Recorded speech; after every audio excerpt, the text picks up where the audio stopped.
I don't understand what's going on in America. And again, if you're feeling like, what the hell is the point of being a billionaire if you're going to, I mean, like, as much as Donald Trump talks about the Justice Department out to get him and witch hunt, here's a real witch hunt. The real witch hunt is Ben Affleck in an afro wig portraying you in a major movie that is constantly advertised during the Final Four. I would take a New York indictment over this 9, 10 times out of 10. Every day of the week in place on Sunday, if my choices were go to prison for a couple of years over sex with a porn star or having Ben Affleck in a curly wig. Like, how you let this happen if you're Phil Knight, how you actively signed up for this if you're Phil Knight, I have no idea. Like, I assume it's just that Affleck and Damon ambushed him. Like, he had no idea. He signed off, and then he got to actually see what he's being made to look like. Like, Phil Knight, I mean, hey, look, we all know you have spent your life torturing children in your Chinese factories. And that's going to go down as a much more positive note than this stupid fucking movie, right? I would much rather have them had left Ben Affleck out and made a movie about what goes on in your Chinese factory than have Ben Affleck make you look like this. The time. Wake up with Defo, joined by Lubie. Welcome to the Defo Show.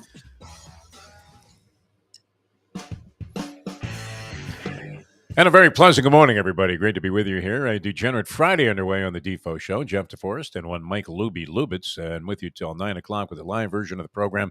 And then it's just on an endless loop. It streams all day on South Florida Live.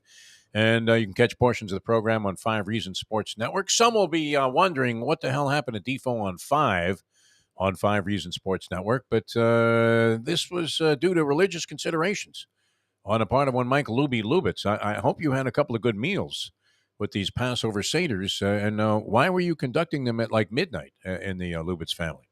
We always get together at 6, and it takes my mom fucking forever to settle things, and she's been cooking for like weeks, so I don't understand what happens. We don't ever start till 8, and that really becomes 8:15, and we do full Seder, so by the time we're done, it's 8:45.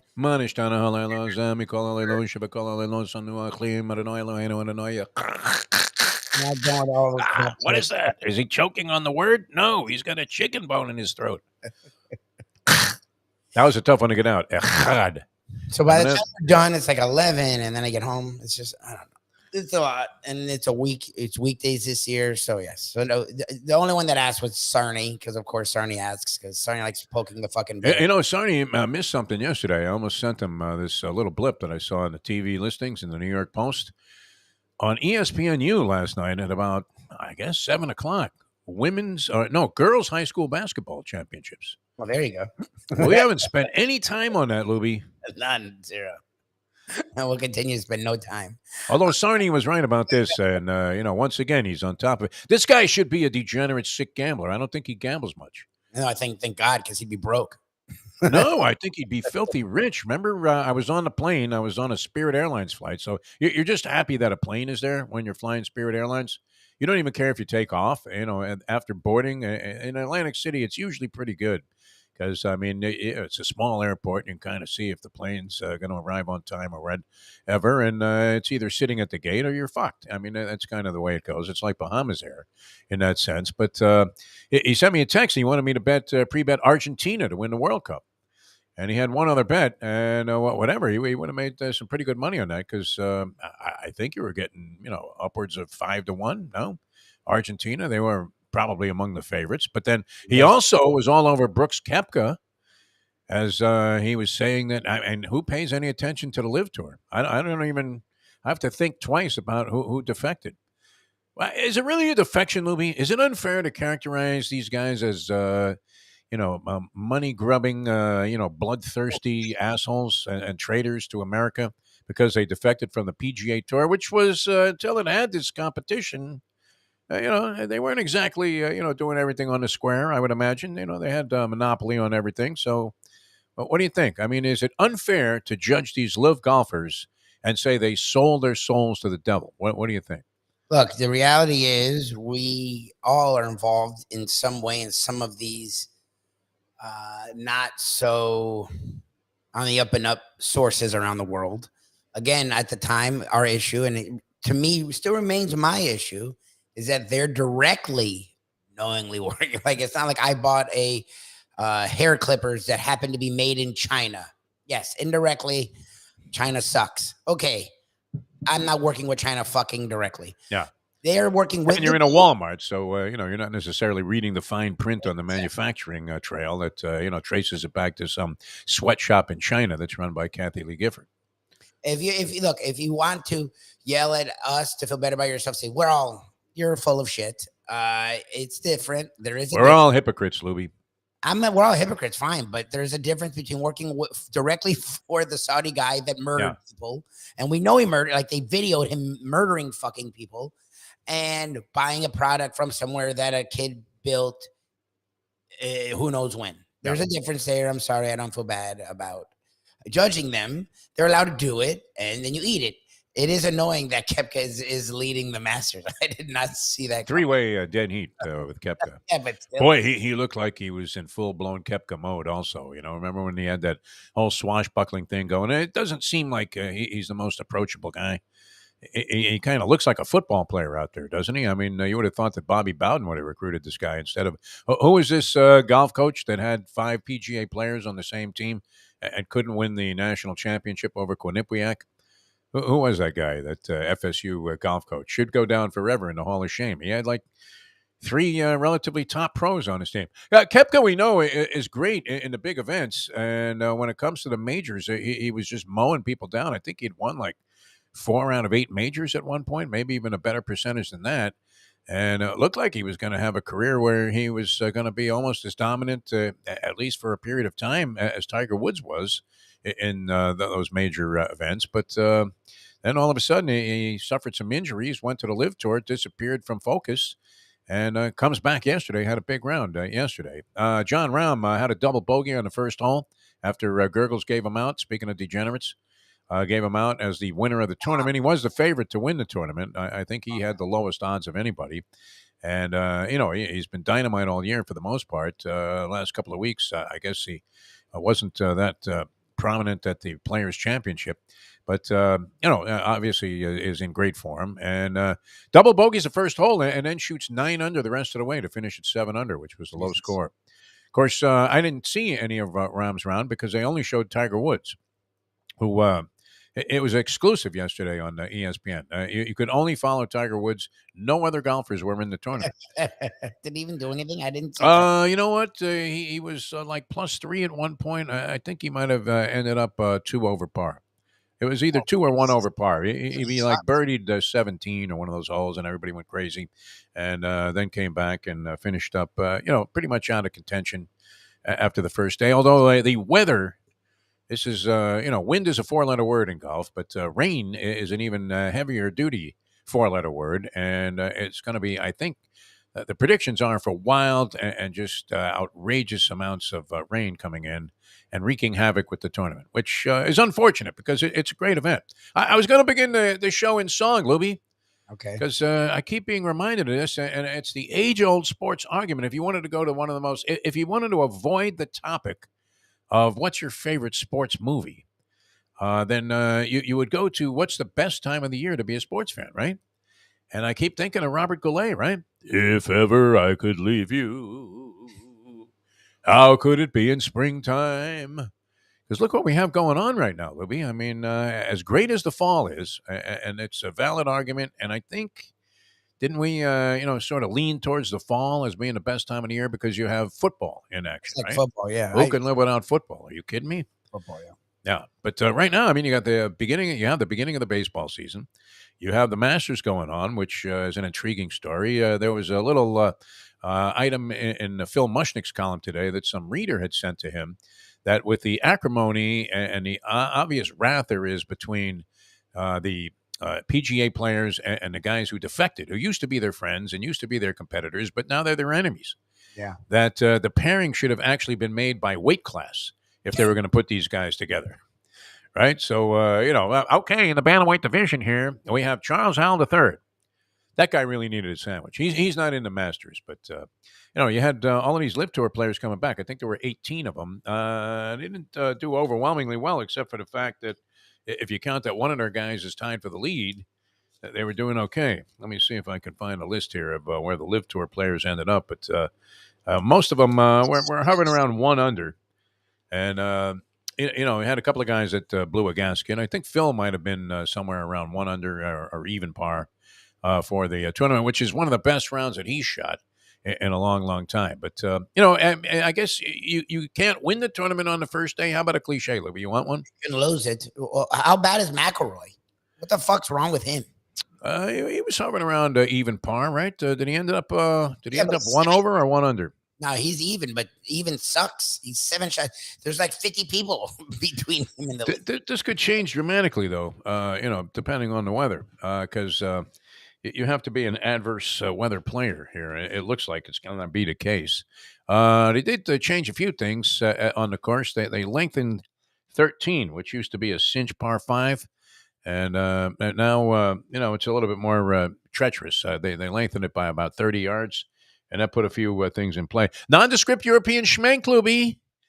You scoffed at me. I don't know. Is Victor Hovland a nondescript European schmenk? See, timing is everything in degeneracy, is it not? Yes. Timing is everything. Because a couple of months ago, I was on Victor Hovland to do something. I thought maybe he would win like Pebble Beach or one of these tournaments. He looked like he was in pretty good form. And he absolutely took a dump and was nowhere. And now, of course, that I don't even consider him, there he is atop the leaderboard. He had a beautiful round yesterday and was sharp throughout. Who else was from the Live Tour here? I want to find this list here. Oh, here you go. Live Tour leaders. You ready? Okay. Louie, I mean, you have to give some in-depth sports analysis on this show. It can't just be me Absolutely. singing, "If ever I could leave you." It could be any time, basically, because opening day, Keeneland today. It's a degenerate's dream today. We're going to be out at the track at Gulfstream Park. Championship meet is over, but yet the show goes on. Mike Mayo's Lunchbox, the immense popularity of Mike Mayo's Lunchbox has taken on new dimensions. What's the like? I know you guys love the championship meet, and the Florida Derby is a really cool, like capping off of it.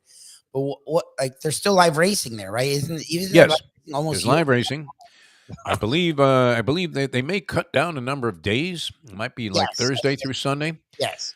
Okay. The difference is the championship meet, you have a jockey colony that consists of essentially the top guys in the country are assembling here. You have the best horses, you have the best trainers, and you have a high level of quality races as compared to the summer meet, which we're glad they go year round. But let's face it, it's not exactly the same thing.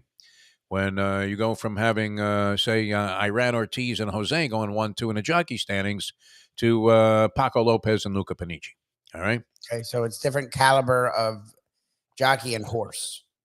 Horse, jockey, outfit, quality of racing. The lower the level of racing, the better I do. I don't do well in the big stakes races. I mean, I'm probably ahead lifetime in a Kentucky Derby, and that would be about it. And that's only because the payouts are so generous there that if you hit 1 or 2 times, you're probably good for the next 20 years in terms of your investment. If you say we're betting, I don't know, $150, $200 into the Derby, it's not like I'm some huge bettor that's sending in thousands. Nah. But I'll go into a pool with somebody for a stick and then bet my own money. So I may be averaging 150, but if you hit one race for 11,000, well, that's going to leave you good for a long time. That's kind of where I'm at with these golf pools, which I did not get into the Masters pool, and I'm not sure if it was a good or a bad thing, Luby. It was one of those deals where I didn't want to know if I would have won, and this was the one time out of like the last 30 tournaments that I didn't enter.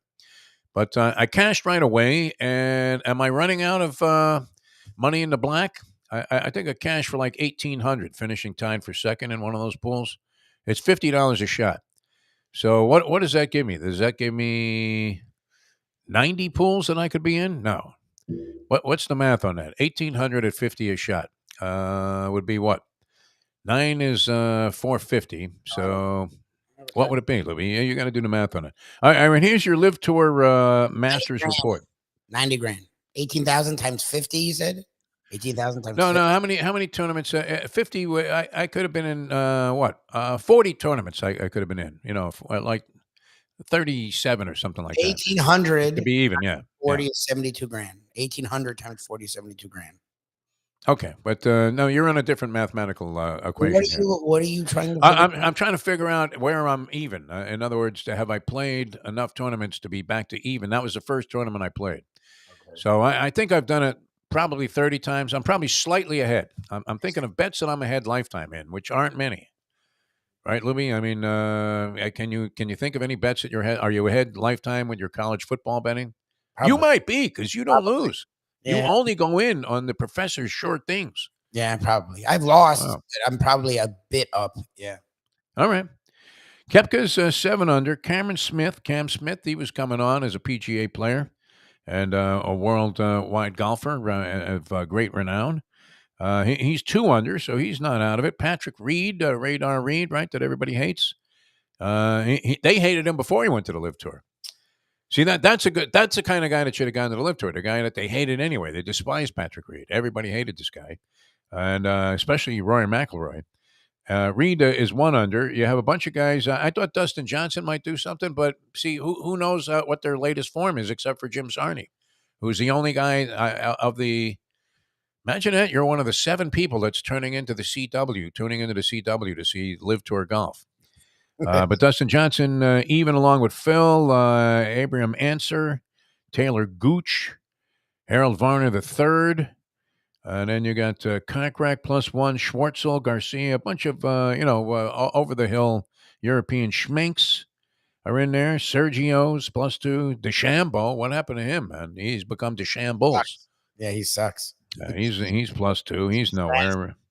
That isn't his type of course, I don't think, though, because, you got to kind of think your way through there, and he just wants to cut right through the trees. Yeah. This guy, he's thinking, you know what? I'll just hit the ball right into the woods there, and I'll knock over a few trees. My ball's going to be hit so hard. But it doesn't always work. Nah. And Weisty used to be a factor in these events there. Louis Oosthuizen, Yes. he's +4. Bubba Watson's finished. Did he win 2 Masters, Bubba Watson? I know he won it once with that trick shot. Remember he did that shot from the pine? What is that? What do they call that? Pine straw?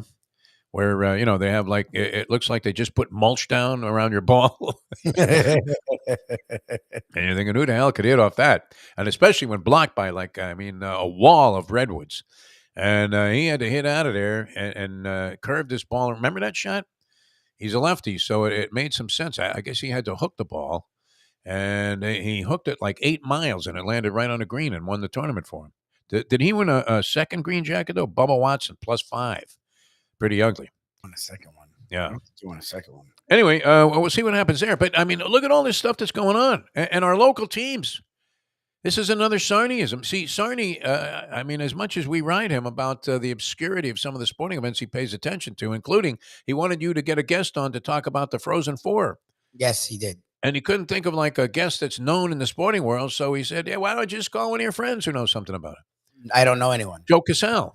I know not one. Joe Casale. Does he feel he pays attention to the Frozen Four? He has some Sarney instincts when it comes to off the beaten path sporting events. Frozen Four is I don't know. I mean it's I don't watch any college hockey. Do you? I mean I respect it. I don't know that I would dedicate time to watching a game. Yeah. What do you think? Say Mayo put it out there, but Bubba Watson did win it twice, so good for you. Okay, all right. Yeah, that one time though, that shot. I wonder if Mayo was covering that tournament. No, he was out of sports scene for a few years. Yeah, that was too recent. Already. Yeah, we were doing shows already. Mayo goes back to when Big Jack was a rookie. Hey, there's this blonde kid. He looks like he can really hit the ball. That was a great line though by Ian O'Connor, wasn't it? Didn't that sound very Mayo-esque? That he's double bogeyed himself. Talking about Phil Mickelson, he's double bogeyed himself into oblivion. Yeah. I wish I had written that. I may write it someday and claim it was my own. I don't know. I'm above that. You still may. No, Sarney's right about the Cats, the Panthers. What happened here? Is this possibly... And timing is everything, as I said. Mayo was an example of it yesterday. Where, and this was one of the tougher beats that you could take. I give Mayo credit for admitting it. I thought it was a load of garbage. What's that? Down the stretch. So horses don't do that down the stretch? They're not accidentally bumping it? That doesn't happen if they're it can happen, accidentally and incidentally. And, supposedly, if that's the case. If you compromise, the rule should be the standard on disqualifying a horse. What happened was we gave out this horse a couple of weeks ago, KD Kakis, and he laid an egg, man. I mean, he ended up running a non-menacing second in a race that we thought surely, if a horse was going to bounce back off a tough trip, this horse was going to do it. All right, so that usually is a one-race proposition, is it not?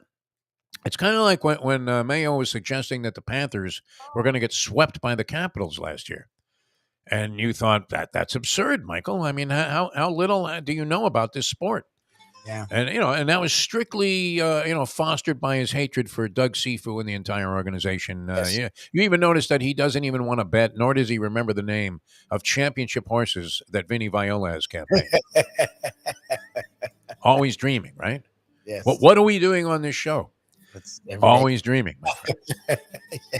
Anyway, so we give out this horse. He pigs out, and I think I had, been influential on Mayo to go to his pocket there and bet a few bucks on a horse. Now, I bail out on the thing because that race was so deflating. I mean, it's no secret now that as they continue to drop this horse in class, level of competition, i.e., maybe going from the championship meet to the third at Beulah Park, that, he's eventually going to win one, but at what price and at what level? And how long is it going to take? So the next time he ran, where he also ran a similar race, a non-menacing second to a first-time starter, I was out of it, but Mayo apparently had shoveled all in. I don't know. He had just made a score at the Hard Rock.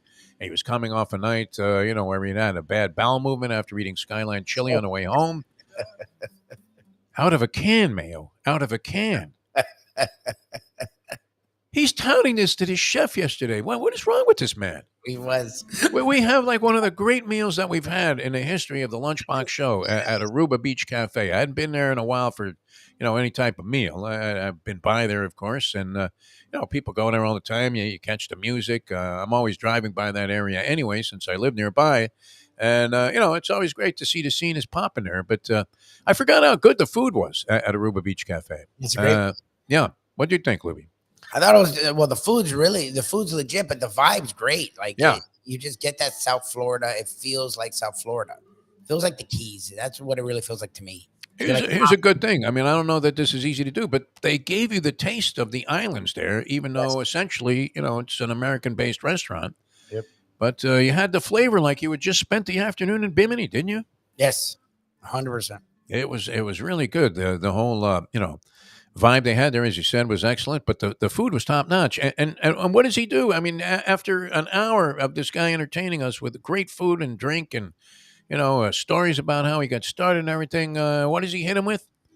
So do you like Skyline chili? It was dead ass. And the guy was like Ralph Cramden at that point. I'm gonna have it. What are you talking about? It's like, yeah. See, you shouldn't, impose on others to justify your rationalization that what you're doing is good. You know what? Just do it, right? You like the stuff, great. But to ask like James Beard what he thinks of Skyline chili, I think is a mistake. He does No, it with everyone. He does it with. He did Yeah. it. He does it with every single chef. Anyway, it was a good time we had there. But Mayo, goes in now. See, there was a degenerate angle to this, of course, because I asked Mike. I say, hey, I don't get this stuff because I'm technically inept, and so I wanted to see this Katie Kakis race only because I had a passing interest in the storyline. Yeah, well, just to see it get bombed. Well, he was either going to win the race by 10 lengths and qualify then to no longer be a maiden, and who knows what happens after that. Unfortunately, this horse comes under the heading of Hanging Rat. Hanging Rat. I mean, just hanging there like Nathan Hale, man. Unbelievable. A rat in the sense that as highly regarded as he is, he doesn't go by anybody in the stretch. In fact, he lets horses roll by him, which is just the opposite of what I would have perceived and deducted from his first race, where I thought, wow, here's a horse that's finishing with determination, as they say in the game, after being just bounced around and screwed the entire trip. And you're thinking, those are the kind of horses you want to bet back the next time, Lubie, just as a little indicator for your trip handicapping prowess in the future. I know you like to take the form and dissect it, and then you go and you see if you can't poach somebody's Sturgraph sheets because you don't want to pay the $45. Are they still $45 a copy? No clue. I don't see anybody with Theragraph sheets anymore. Are they just published online? Well, what that was a big thing. I used to get like a stack of papers for $45, and the big thing was supposedly they were hitting with uncanny accuracy, and everybody was running around with the sheets. Right? It was like you had to be out of your mind if you didn't have them. And but I don't hear people talking about it so much anymore. Did all of a sudden they find some fallacy with their handicapping ability? Maybe they just had a lucky year, right? That's possible. One lucky year, like Hank did on ESPN, right? He had one winning year in all of those years. Everybody's like, Hank, who do you like? Now, we love Hank. May he rest in peace. But the truth was, I mean, most weeks it was like, well, Hank, it was a little rough out there with that 1-4 you posted last week. But what do you have for us this week? It's a rough business, public handicapping. It's not easy. So as we give out this horse, Mayo, I love this about him, in open defiance to the common wisdom of the public and the logic of the public, says, you know what? Fuck him. Yes. That was great. I mean, you know what? That was a moment I was really proud to be his friend. I really was. Yes. I thought it was great. We rallied behind him. He wasn't even going to watch the race. He had no interest in the race, and yet he was willing to bet everything he had against the 2-5 favorite, KD Kakis, who was making his fourth start, and obviously was in a position where he should overwhelm these horses. Mm-hmm. So he does the same thing that he usually does, and he stalks the pace. This is after getting off to a reasonable start, though not perfect. And he's right behind the speed horse who's setting the pace in the race. And looks like he's going to blow by him top of the stretch. And guess what? He ends up in a life and death stretch duel that he loses. Yes. Loses, right? And we're all like, Mayo, all right. It's great, yeah. Right, like a nose, like a clear nose. So you could tell that he lost. It didn't even matter about the money. It was the theory and the audacity with which Mayo was attacking this thing and just saying, you know what? Fuck the favorite. Could we sell some of those shirts on Degenerate Friday? Fuck the favorite shirts? We should sell fuck the favorite. Don't you guys go stealing our idea there. Sachs, I'm on to you, Marty Sachs. You'll probably have 1,000 of these printed up by tomorrow. You're selling them online. You'll see them on your Facebook page. You'll use your page to sell them, Lubie. Oh, my God. All right. So anyway, the bottom line of the story is, because we want to get to the Greek here, and our guest on the show, the professor, is going to be with us with a big board, I think. And the aforementioned Mike Mayo, he can explain that this. I mean, you had nothing but respect for this man as a degenerate, that he was willing. Not only he had no interest in watching the race, I made him do it, and then he sent his own money in while I had nothing on it. Yes, 100%. Except just an interest in theory. Yes, right, as to whether or not this horse was really genuinely a pig. So he wins on a disqualification. The horse he was battling with did come in on him. He did lose the race by a nose. And the rule of thumb, it should be the barometer by which these things are decided upon, Lubie, is that if, a horse lost a position in the placing because of a maneuver made by another horse, that's the basis for a disqualification. In other words, could KD Kakis have won the race? Yes. Was he going to win the race? Probably not. I don't know that the contact was purely incidental, but it did throw him off stride for a split second. And if that's enough to make the difference of a nose victory or loss, then, you had to go ahead and disqualify the horse, even if it wasn't exactly overwhelmingly, obvious that Kakis was going to win the race if he didn't get fouled. So that was it. That's how we won it, right? With a 2-5 shot. Taking Mayo's horse down. And a fucking joke. Yeah, I mean, he wasn't going to make any money on the thing anyway, but because the favorite was going to be second in the race. But still, I love the open defiance with which he attacked that. That was brilliant. Fuck you, KD. So he went against it, and then it fucks him anyways. Fuck at every turn, right? I mean, you lose on a disqualification. It's like losing a pro wrestling match. It's like betting pro wrestling. It really is, right? It was. It's like, all right, and you lose on a double disqualification. So there's no winner, and Vince McMahon walks off with all of your money so he can pay off these sluts that he's been banging in the office there. Exactly. Right? I don't know if I want to characterize these women as sluts. They're probably very honorable women, no? I don't know them. They're porking McMahon while everybody knows he's a lecherous prick. All right. What are we doing? Why are we talking about Vince McMahon? McMahon! It's crazy. All right. So anyway, a lot of good things going on. And Sarni was on to the Cats. I wanted to just finish this thought here because he deserves credit for this. They are now annihilating their competition every night. 5 in a row. They got Yeah. this guy Alex Leon or Lyon, Alex Lyon. I don't think he goes with a little French pronunciation. Lyon, I think it's Leon. I think it's Lyon though. I'm pretty Just sure I heard him cross- pronounce it as Lyon. Yeah, We don't even know. I didn't even know this guy was on the roster right until a couple of nights ago, and happened to this he's now won 5 straight. He sets a franchise record for saves in a game that ends in regulation of 56 saves last night, and the Panthers win 7-2 over Ottawa. And Kachuk now has a career high in points with 105. And, they're just playing dynamite lights out hockey and not locked into, but still holding that top wild card spot. So looks like they're going to make the postseason. I think, 2 or 3 games to go? Yeah, they still have a shot to get knocked out. But right now, I mean, you want that hot team going into the playoffs with the hot goaltender, Lubie. This is could it be? Mayo was right on top of that last year. They were going to get swept in a playoff series. He just had the wrong one. Timing, everything with degeneracy. Timing. Right? You got to hit the jab and then boom, come right in with the right hand. And so he whiffed on betting the sweep by the Tampa Bay Lightning last year. It would have cashed for thousands of dollars. And in this case, I mean, we all thought the Panthers were going to be great last year, right? This was going to be the year they did something, went deep into the playoffs. But maybe after this shit season that they've had where everybody's like, hey, you know what? They stink. Well, what happened here? This Paul Maurice, he's the French Joe Philbin.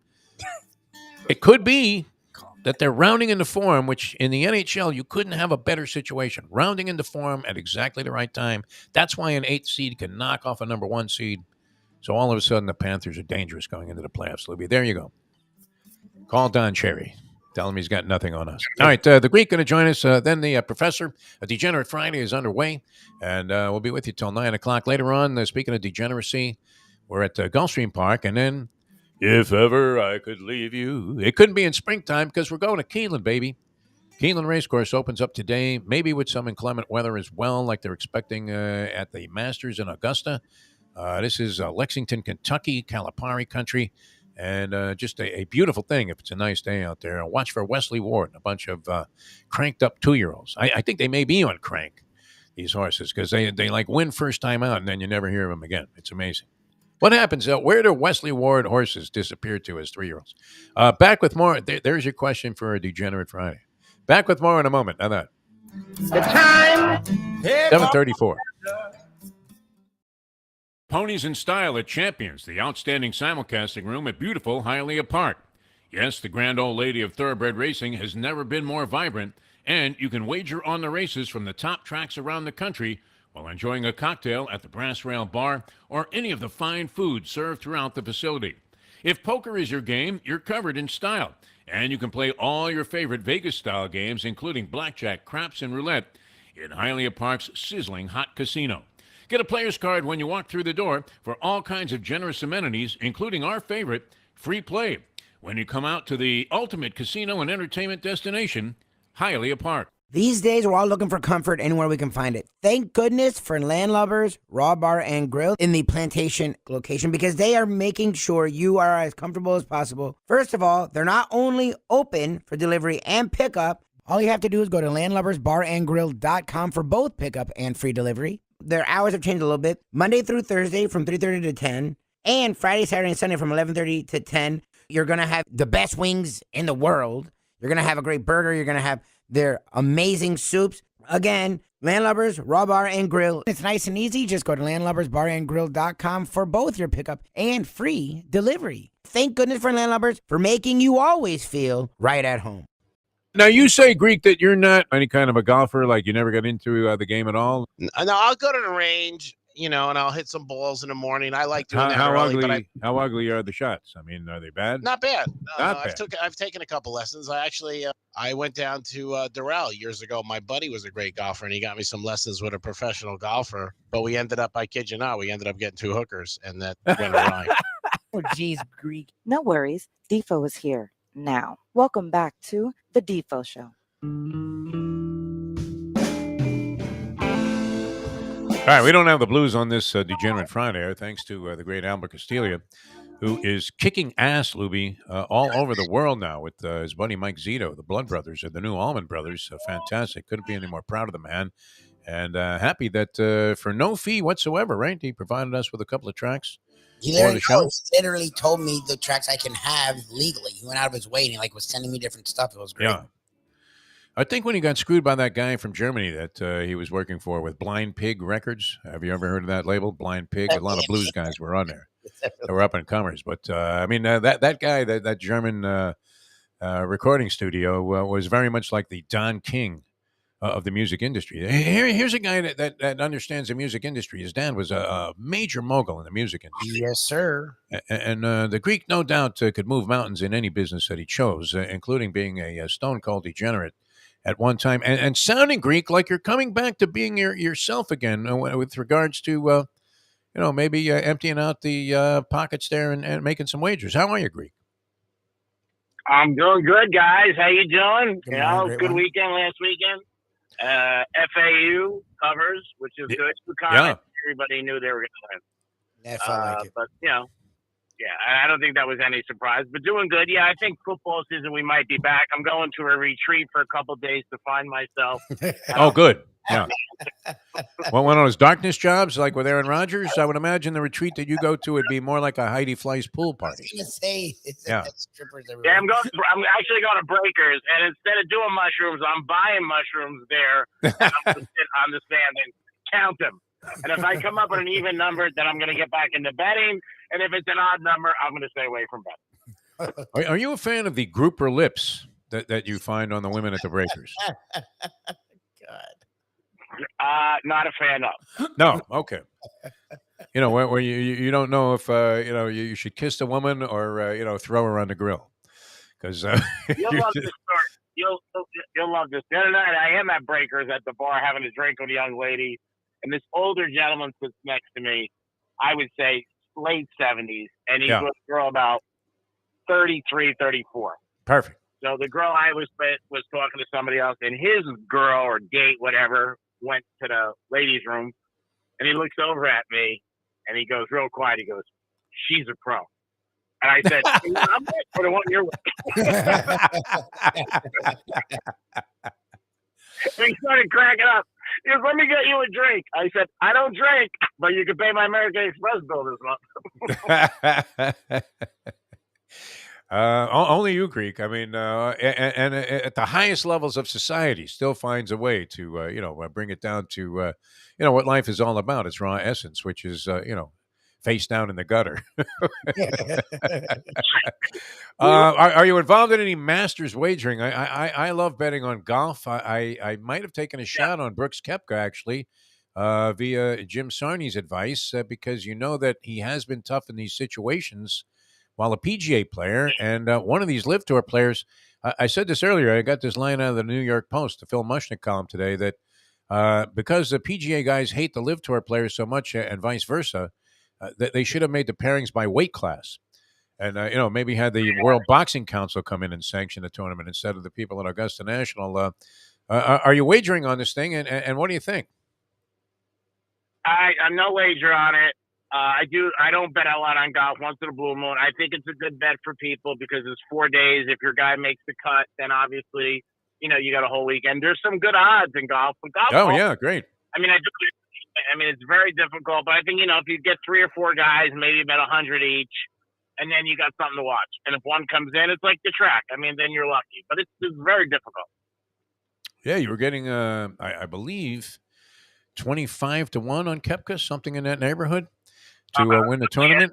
John Rahm, who's also tied at 7 under, was, I believe, 5-1 is the favorite. And Victor Hovland, who comes under the heading, I don't know, is he a nondescript European schmenk? Would you say that's a fair way to characterize Victor Hovland, or is he above that? I think he's above that.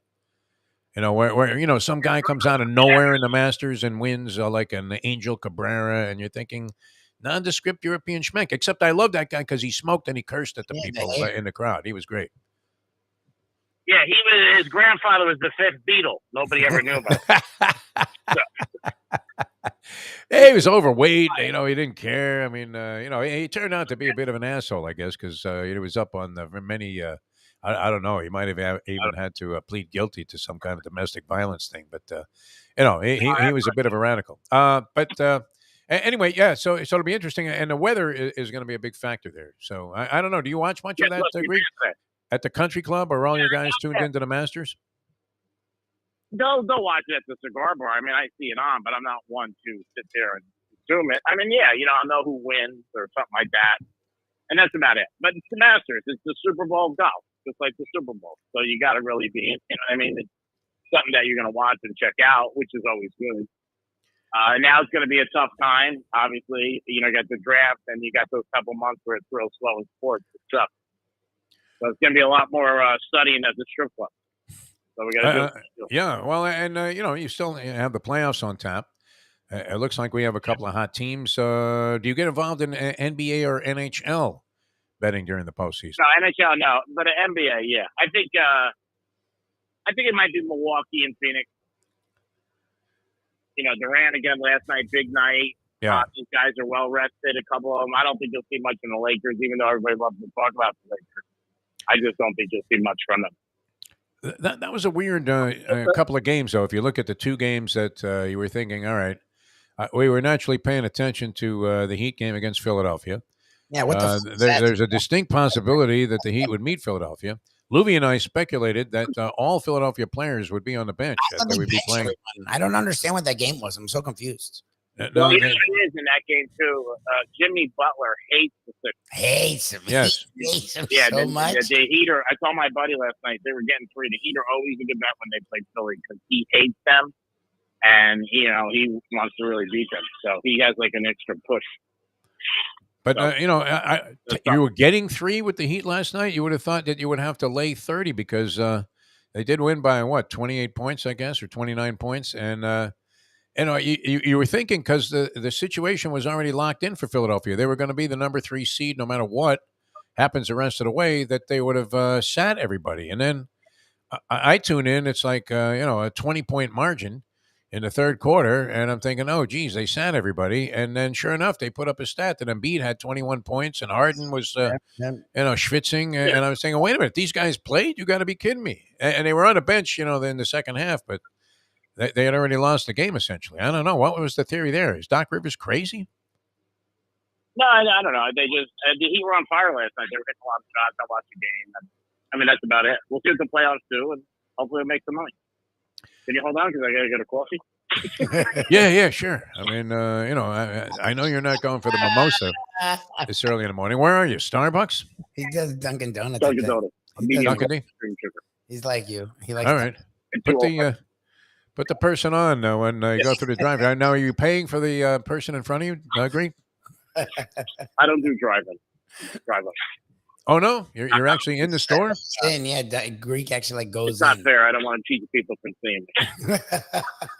That's funny. Wow. I mean, I would figure you were a man of convenience, that you would just have that. Now, are you being driven by, a guy with a limo, or are you actually driving yourself? Yeah, no, I drive myself. Oh, okay. Remember I used to get the car service to go down to Marlins Stadium? Yes, you did. Yeah. Right. Like a 2-hour drive. I didn't even think, you went to the barber without, getting the car service there. And I can't imagine you schlepping around, parking your car in front of a Dunkin' Donuts, and then, hoping that a shopping cart doesn't crush your door as, you're in front of the Walmart that's next to it. And, schlepping in there and actually going through that. That's good. You're doing this independently. All right. Any action you're looking to? Yeah. I like to be with the common people. Sometimes. He's Greek's the everyman. Yeah, Greek for everyman. That's cool. I like a little baseball action this weekend. You start to see a little bit of a trend after the first week. A couple teams to look at. Rockies are not going to be good. They start out okay. They're a bad team. We talked about it last week. Yeah. I think there's a couple teams that are just bad that you just keep betting. I mean, the Marlins won a couple in a row, but the Marlins under, again, if you look this week, they won a couple of games, but both games stayed under. Yep. They don't score a lot. 5 has been their top total all year. Other than that, it's like 3, 2, 2, 1. Yep. Yeah. And they won again another 1-0. So yes. I would stay with the Marlins under. Every game. Marlins under over the weekend. All right. What do you make of the Mets? First 3, first series, they look pretty good against the Marlins, and then they go against Milwaukee, get crushed like a grape, and then lose a heartbreaker. And now the Marlins and the Mets clash this weekend, weather permitting, as they say. Well, the Mets, they have a huge payroll. Yeah. It's unbelievable. Their payroll. Verlander, Kemp. Yeah. We kind of lost the Greek. I think he's getting in and out of his car. Are you getting into your car there, Greek? Because we lost you completely. We'll fill in for the Greek here as we try to recover him. Is there any shot of redeeming this segment here, Lubie, or are we done? Possible. What do you think? I'm here. Can you hear me? There you are. Yeah, no, there you are, Greek. Yeah, you were talking like you were underwater there for a second. I thought I was listening to an old episode of Sea Hunt. No. I'm here. All right. They're there. Yes, thank you. I think the Braves in that division. I think injuries obviously play a lot in every division in sports, especially baseball. It's a long season. It's way too early. But we'll concentrate on the NBA playoffs and hit the track a couple times. All right. Sounds good, man. Should we say this? Does it even pay to say this? Because, is it lacking completely in sincerity? Let's get together soon, Greek. Okay. Hey, you call me. I'm there. I told you that. So. All right. You might not mean it. Do we have to schlep north, or do we meet halfway somewhere? You got the car service, Greek. Why don't you have Lubie picked up? I mean, you know what? I'll meet you guys halfway because it's been too long and life is short. Yeah. So let's get together. I'm dead serious. Anytime you want to do something, let me know. All right, we're going to come up to Boca, actually. I keep thinking of you in Palm Beach, but you're actually in Boca Raton. That's not bad. All right. I don't know if we have enough decent clothes to go to the Breakers, so it'll have to be somewhere a little bit more subdued than that. Yeah. All right. Thanks, Greek. Always a pleasure, my friend. We love you, man. Love you, Greek. Love you. There you go. Greek. How about the Greek? He doesn't drink, and he's got this connection with Tito's vodka. Like the guy himself loves the He Greek. knows Tito. Yeah. I think the guy's name is Tito. He knows him personally. Knows him personally. I'm not sure if the guy's name is Tito, but I don't know if it's Tito. He knows the guy that is. But the man behind him who actually lives, I think, next door to Brett Tessler, who has a house also in Wisconsin. And the Tito's guy has the house next door to Tessler. Think about that. In Wisconsin. Now, the Tito's guy is from where? Texas? Like Austin. Isn't it Austin, Texas? Isn't that the whole thing? Makes sense, yeah. Austin, Texas, one of the real dynamic music spots. Now, yeah. If you're a fan of the blues, my friend. A lot of those guys play, and I believe the place might be called Odell's in Austin, Texas. But, you see a lot of artists that come through there and originate from there as well, or got their start playing regularly. Austin, Texas, Tito's vodka. But the Greek will be passing out, on holidays, like giant bottles of Tito's vodka. Yes. And you're thinking that this man, I always try to imagine, Dan Marino's garage, when he was doing the Nutrisystems ad, speaking of food shows. And you're thinking, is Dan Marino really eating this shit? I don't think so. Not that he needed to lose weight either at the time, and it was amazing the way that they would doctor up. You talk about photoshopping a picture, right? They would doctor up the picture so they had like a bloated Marino. He looked like Shaq when he was unable to run one gasser for the heat. And then, what was that? They called it the suicide drill. Did you ever do one of those? You don't make your kids do that, right? Are you a hard-on drill sergeant type of, calisthenics guy? Some coaches will make their kids run around to loosen up. I don't do that. But suicides, I think they I don't know if they outlawed them, but you don't really see suicides a lot with youth. Yeah, but you know what? It shouldn't be, I don't know, something that would be banned. It's just, as I recall, even while in, really good shape. It sucked. It was torture. And you're thinking it's so simple. You run to the foul line from the baseline and back, run to half court and back, run to the, opposite foul line and back, and then, you sprint down the other end of the court, right? Nice thing for getting that whole reversal and trying to get up to top speed. And the guy's shouting in your ear, some hard-on coach is yelling at you, "Come on, Defo, pick it up, pick it up, pick it up." Like, pick it up. I'm on the balls of my ass here. What are you talking about? I can't even move another step. Pick it up, pick it up. Are you allowed to abuse kids like that anymore, Lubie, in schools? Remember that? I mean, did you have that type of gym coach? No, I never had it like that. The two things, that really used to just burn your ass out were suicide drills in basketball. Yep. And what was called, I don't know, they call it squat thrusts, I guess is the official name, but we call them burpees. Yes, burpees. Oh, my God, burpees. What would make that so difficult? Think about that for a second and then get up right now and try to do 10 burpees. Like a right? clean. Where you're standing up, and what was the deal there? You squatted down, went to a push-up position, came back to a Oh, squat, and yeah. jumped in the air. Yeah. You know that one? Yes, I've done that with Shirley. That's a pain in my ass. Some guy would swastika the boys' room at John F. Kennedy High School, and Coach Mousehart, it would be all around the school, like from early in the morning. 100 burpees today in gym class. You'll want to duck it. Until somebody, finally ratted the guy out. Right out, yeah. It was like every class was going to be doing 100 burpees to start. I mean, that's just to get you going. Now you're already a dead man. You would look forward to gym because it wasn't social studies. I love gym. Yeah. See, I don't know what that is, man. I guess that's part of what makes you a diehard sports fan, where like you even just love the smell of a crummy, sweaty, schmutzy the gym. locker room. Yeah, the locker room always fucking smelled.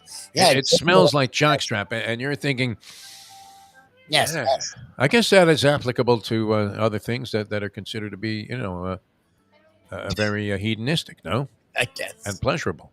I stay away from that for sure. I'm not an older man. We've lost track of what the purpose of this show is, man. Okay. There's a purpose. Shouldn't there be a stated purpose to every show? There's a purpose. You wanna, 12 years. What's the purpose? our man Kenny Rosenblum, man, he came through. I think he crushed this exact. It only paid $7.80. I wasn't recommending it though. And like I said, nothing but respect for a defiant degenerate.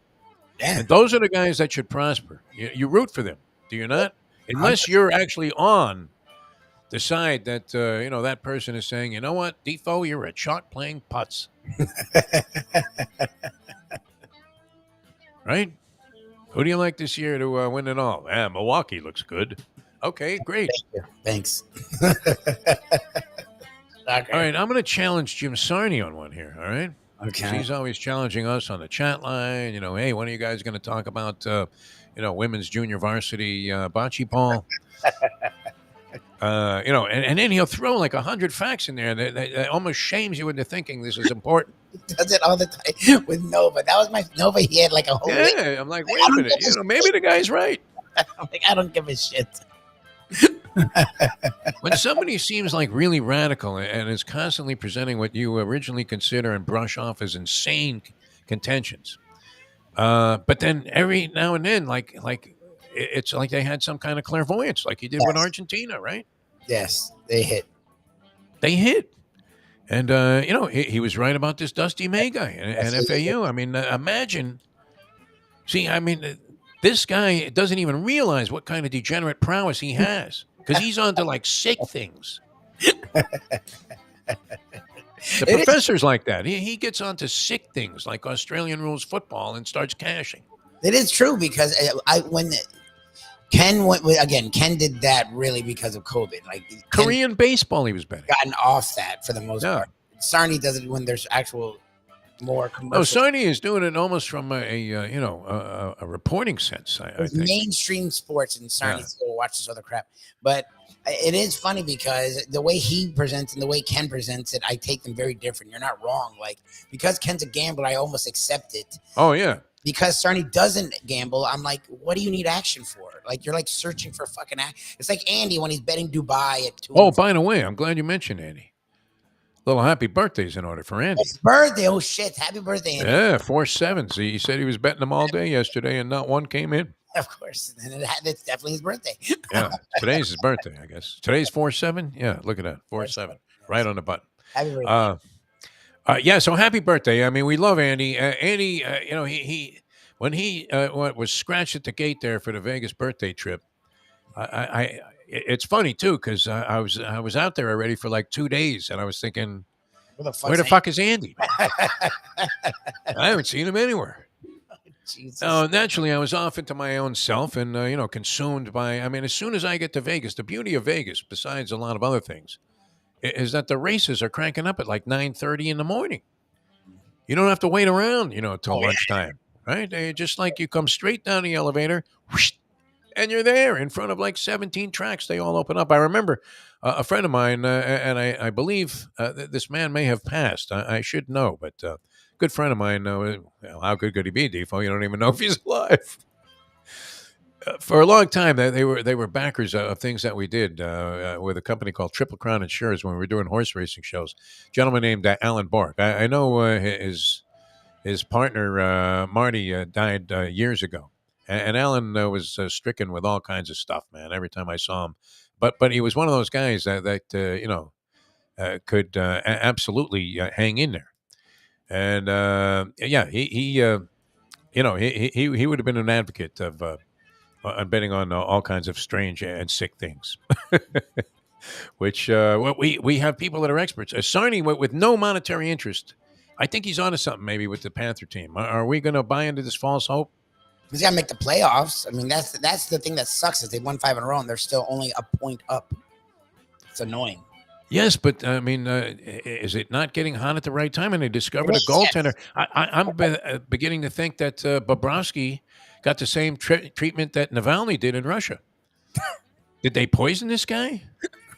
All of a sudden, out of nowhere, he gets sick and he's out for like ever. Did I get the hell out of here? Is he in some dungeon somewhere? I don't know. You think the French Joe Philbin finally just flipped out and said, "I'm not playing this fat pig any longer"? 100%. Yeah, he sucks. That's 100% what happened. All right, we got to run. We got the professor coming up. We do. And he's got the big board. Mike Mayo's going to join us. Nothing but applause for Mayo for having the guts to just say, you know what? He literally said it. I mean, fuck this pig. Yes. We were in. I never watched races with you guys. Very presidential. I watched the fucking race because I was like, fuck Katie Cakes. And then it comes back and gets put up because of a DQ'd. A 2-5 shot gets put up. And it was a legit DQ, but it's still annoying. Everybody else is screaming, "Are you kidding me?" It's just annoying. Stupid ass. I don't know how many people were at Aqueduct yesterday. I mean, the crowds there have greatly diminished from when I was in the crowd, and the Puerto Rican contingent was rooting on the great Riva Ridge. Viva, viva! Yeah, I remember that. They're all snapping their fingers. How do they do that with the 2-finger snap? I don't know. Nando at the bar at Gulfstream. You ever seen Nando go into his 2-finger snap? It's a Latin thing, Lubie. Jews can't do that. I mean, we're middle finger, right? Snapper, yeah. Even then, my snap sucks. Yeah. I'm not a great snapper. It used to be okay, but, no longer. Whistling, that's... I can't whistle. I've never been able to whistle. It's annoying. You're solid. The derisive Spanish whistle. All right, that'd be a good way, to introduce probably... Does Affleck make the list this week? I don't know. So his internet was weird, so he dropped off. So hopefully he comes back. Okay, because I was thinking, geez, I'm really imposing on the professor's time here, because I'm rambling about nothing. And then he's not there. Okay, that's cool. So we'll come back. Hialeah Park, great place to go. Wow. What a weekend it's going to be in Hialeah Park. I mean, those royal reels are truly royal. And we're not talking about Meghan Markle treatment. I mean, we're talking about spot on, my friends. How much more whining can you see this former Prince Harry do before you just lose interest in his story, huh? No, I was crucified. My Lord. All right. They're not ungrateful like that at Hialeah Park. In fact, they're very grateful for your patronage, and that's why they have one of the best and most outrageously rich rewards program that you can find. And you're thinking, well, geez, that's great that the corporate people took over here and they decided to give you a lot of free play and a lot of other considerations. And then you realize, no, there is no corporate people. It's the family of the people at Hialeah Park, the Brunettis, and all of the great people that think about this, Lubie. You see the same people there every time we go, right? It's not like they go through like massive change. Okay, we need a new general manager here. I tell you what, the pickles are a little bit stale there at Myron's. We can't tolerate that. No, they got everything going well, and you see the same people because they've been there forever. It's fantastic, and they treat you like family because they are family as well. It really is a great, great vibe that you have at beautiful Hialeah Park. Synthesis of the old and the new, I think, is maybe unparalleled anywhere in the sporting world.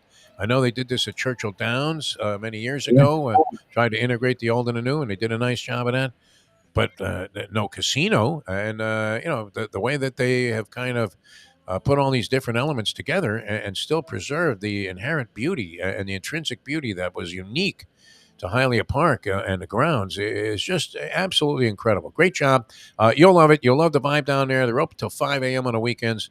Next time you're thinking about a day or an evening of entertainment, now open up at 9 o'clock so you can start early there, just like you can in Vegas with the horses. And they do have simulcasting, Champion simulcasting room for all the big events and any regular weekday, right? You can go in there and just get your racing form and boom, have your own private booth or a table and or party at the bar there, the Brass Rail Bar with your friends. All happening at beautiful Hialeah Park. All right. Yes, good. We have the professor coming up in just a moment. Now that. The time. It's 8:02.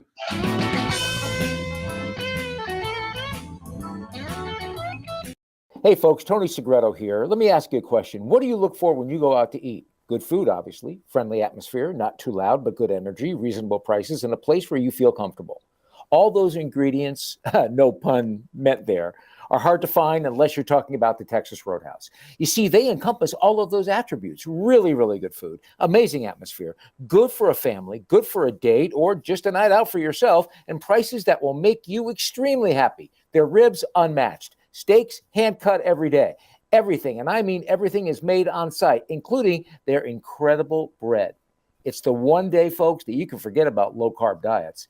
Trust me when I tell you, Texas Roadhouse, your restaurant, your destination when you say, where should we go and eat tonight? From the newly renovated sports bar to the beautiful bayside views captured at the Tiki Bar, Jimmy Johnson's Big Chill has it all. Located at mile marker 104, the Big Chill also offers waterfront dining while experiencing breathtaking sunset views of the Florida Keys. It's simply the hottest spot in the Keys to cool off. That's Jimmy Johnson's Big Chill at mile marker 104 in Key Largo. For more information, call today at 305-453-9060. Oh, so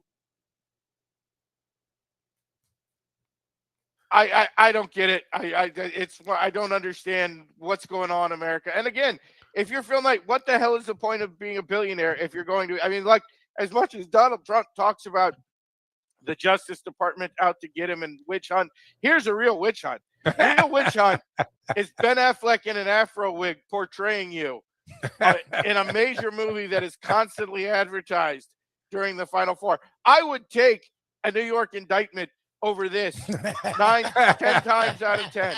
Every day of the week and twice on Sunday, if my choices were go to prison for a couple of years over sex with a porn star or having Ben Affleck in a curly wig make you look like, and honestly, this is one of the better looking pictures. He looks like a much bigger asshole than most of the rest of the preview.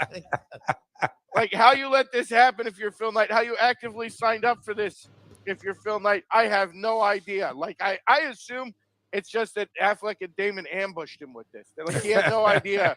He signed off, and then he got to actually see what he's being made to look like. Like, Phil Knight, I mean, hey, look, we all know you have spent your life torturing children in your Chinese factories.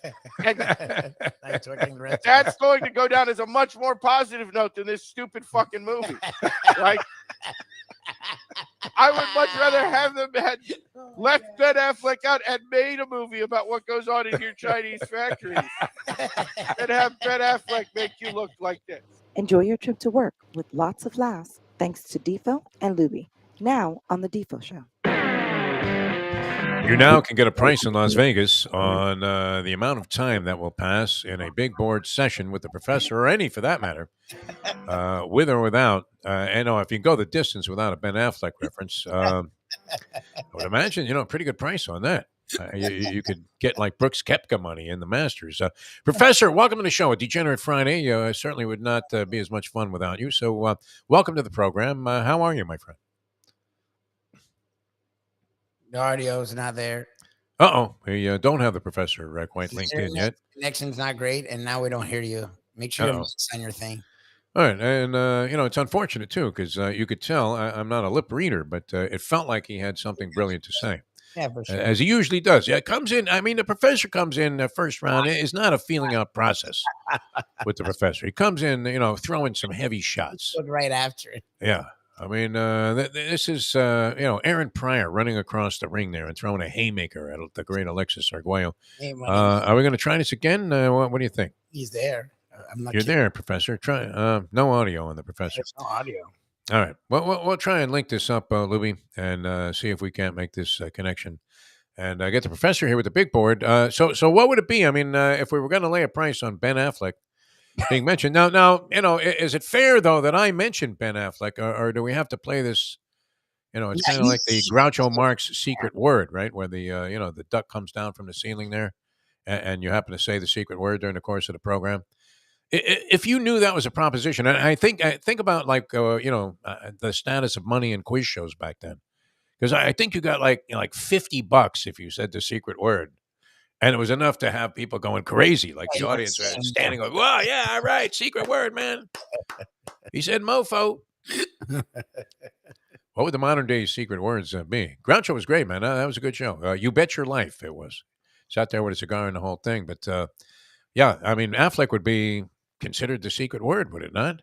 But if I bring it up, does it not, immediately influence somebody to go ahead and say something about that? Yes, you lead him. That's the problem. Is you fucking lead him. Yeah. Well, you can't help it. But All right, now we have the professor with his eyes closed. He looks like the referee in last night's Lakers Clippers game. Yeah. Not a religious man, but or any NHL official. in deep prayer. I love you. All right. We may have to, try and get the professor on the telephone. Now, what do you think, Lubie? Is that, yeah. Is that number 3? That will eliminate the effectiveness of the big board, though. Yeah, it's not going to, yes. I don't know how we do it without the actual, I don't mind it because it's still funny. Yes. I'll give him a call because I don't want to not have him on. He's ready to go, man. That's the unfortunate thing. You're ready to fire, and the coach won't put you in the game. Or, in this case, we can't get him in there, which is unfortunate. I'm trying to think. Big board effectiveness without the actual big board. Now, we do have a wide-open, wide-eyed professor. Can you hear us? Nothing. All right. Whole thing's a disaster. Can you hear I'm me? going to call you if you can. Complete catastrophic results that we had there, as was the case for those that went against Katie Kakis yesterday. Which to win that race on a disqualification, actually, it's a disgrace, right? But we would have recommended doing anything else but betting on that horse, unless you were going to key him, as which turned out to be very, very beneficial because it paid a lot of money. The thing was to key him in the first leg if you thought he was going to win this race in the early pick 5 in Aqueduct, which was comprised also of a series of bombs that made for a very nice payoff, even with this horse and another 3 to 5 shot winning. All right, we have the professor on the phone here. Professor, very unfortunate. Is it possible? Can we do an audio book version of the big board on the program? Do you think? You talking to me? Yeah, talking to you.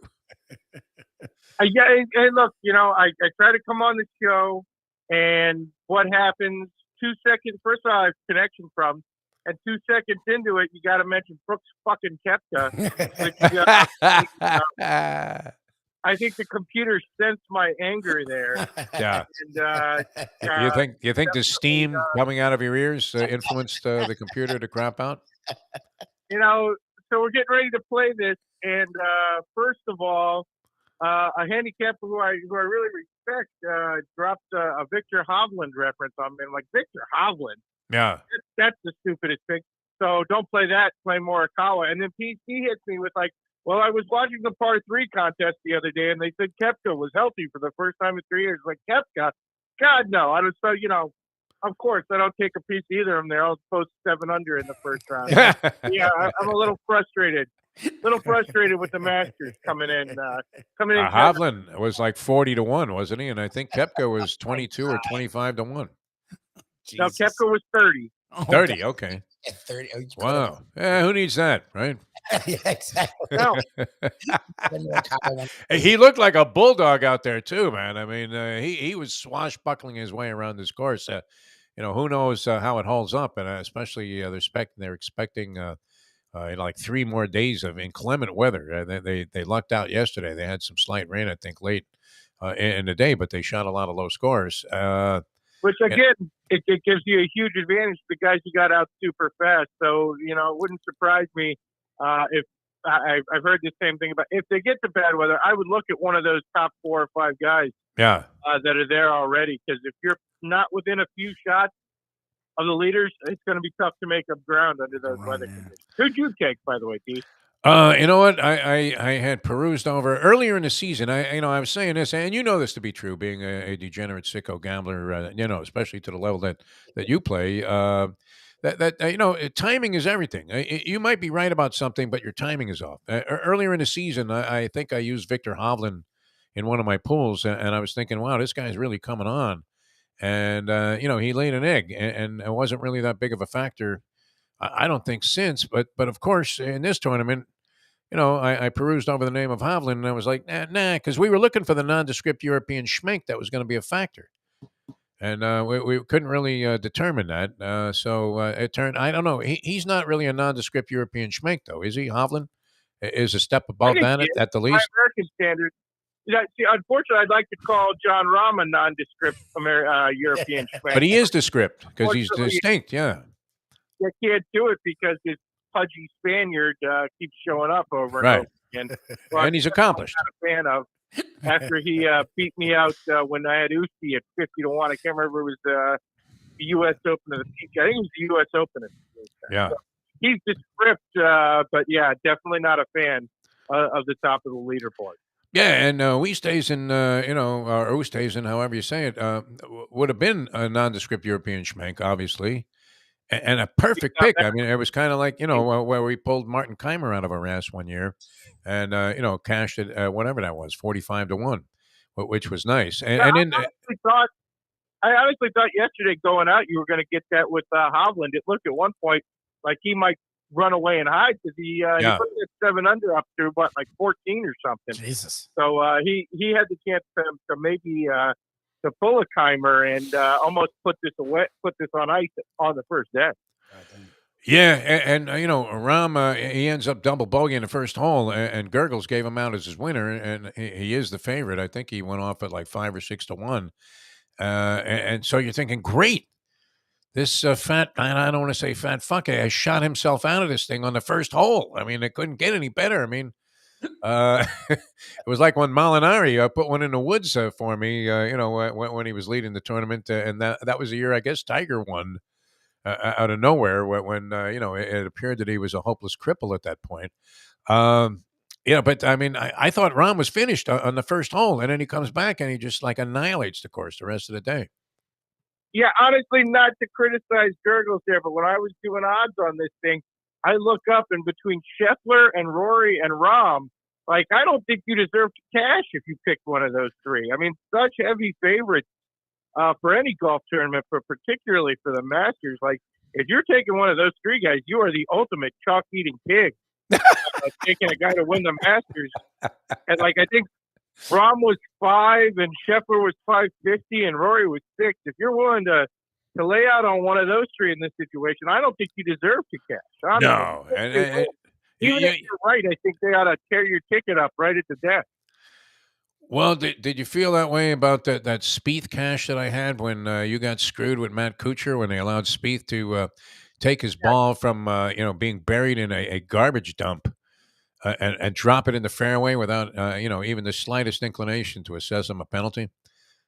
Again, I can't remember if that was the U.S. Open or if that was a PGA. I think it was a British Open. Might have been, yeah. Where they let Spieth literally fired into the television tower. I think he hit David Faraday in the head. Yeah. With the shot, and it was 3 holes over, and they were like, "Well, there's 3 production trucks and a TV tower in his way, so we're just going to let him drop it in the fairway of the property." hole there. Like a perfect 145 from the pin, yeah, with no obstacles in his way. Yeah, that was great. I was not a fan. Both you and PC had Spieth that year. And I think he was the favorite in that tournament. Yeah. He was a favorite at 14-1, which was, decent price. I might have said some bad words about that when I was trying to root in my who was 55-1 at the time. Tougher beat. I would still have to go with your Black Panther sit-in at that Rutgers game, but but I mean, was that whatever that FAU game? I couldn't think anything but brutal when I saw that shot go in. I mean, for our perspective, San Diego State never had a prayer to cover the 2.5, so you might as well have left FAU to go on to win the game. Right. So, yeah, I mean, look, the Final Four in general they were brutally ugly games pretty much all around. And yeah, it was sad to see the local team go down the way they did. Canes never raised a gallop in that one. It's interesting, though. I was just looking, they had some list today on CBSSports.com of the top guys in the basketball transfer portal. And I'm looking at them. It was already like 25 deep when I had to like flip it off and, get ready to do the show here. I mean, there's like hundreds of players, I think, going to be available. And it's like every year is NFL free agency or NBA free agency in college basketball now. I think it's going to be just like that. That seems to be the trend moving forward. Is that again, we talked about it, and I guess we'll see a little bit with the Kentucky team because Calipari has another one of his super classes. Yeah, I think he's got 3 of the top 5 players. But other than that, I think the era of the freshman one and done is pretty much up at this point. You saw so many teams have so much success with these veteran teams. And it's now relatively easy to access them because of the transfer portal. So, yeah, I think that's definitely a trend that, look, everything in college sports is cyclical, and eventually we're going to figure this NIL thing and the best way to execute it out. But in the moment, yeah, I think you're going to see more Kansas State who, went to the 8th after being picked, I think to finish dead last in the Big 12, with a team, literally a 12-man roster that did not have a single player that started at Kansas State. Wow. Interesting stuff. All right, Professor, any selections of any kind over the weekend before we attempt to do an audio version of the big board? Well, you know what time of year it is, Defo, and that is it's Aussie football time. Oh, wow. Already on to the schedule there. Beautiful. Okay. We're 3 games into the ASL schedule, and we got a couple of plays this week. First of all, we're taking Fremantle, who's getting 4.5 from Adelaide. Fremantle, not the best defensive squad, but highly competent offensively. And Adelaide, not a scoring team. So Fremantle plus getting points, even though it's on the road, looks like a good matchup there. This is what he didn't know anything about 2 years ago. And now It's amazing. Yeah. All of a sudden, he sounds like Greg Cosell dissecting this Australian rules football. It's great. Secondly, we got the most efficient offensive team in the league, St. Kilda, laying 12.5. On Saturday night. So, by the way, worth mentioning for those who do follow, Fremantle is tonight. It starts at 11:45 p.m. Tonight our time. And then playing in tomorrow, we got St. Kilda laying 12.5. So Fremantle plus 4.5 and St. Kilda minus 12.5 are our pick of the week this week. Is that available on any kind of, broadcast or how do you stream watch that people can see? Because I would imagine many in our audience would be inclined to stay up, past 11:30 and Just like getting a West Coast basketball game and bet this Fremantle thing.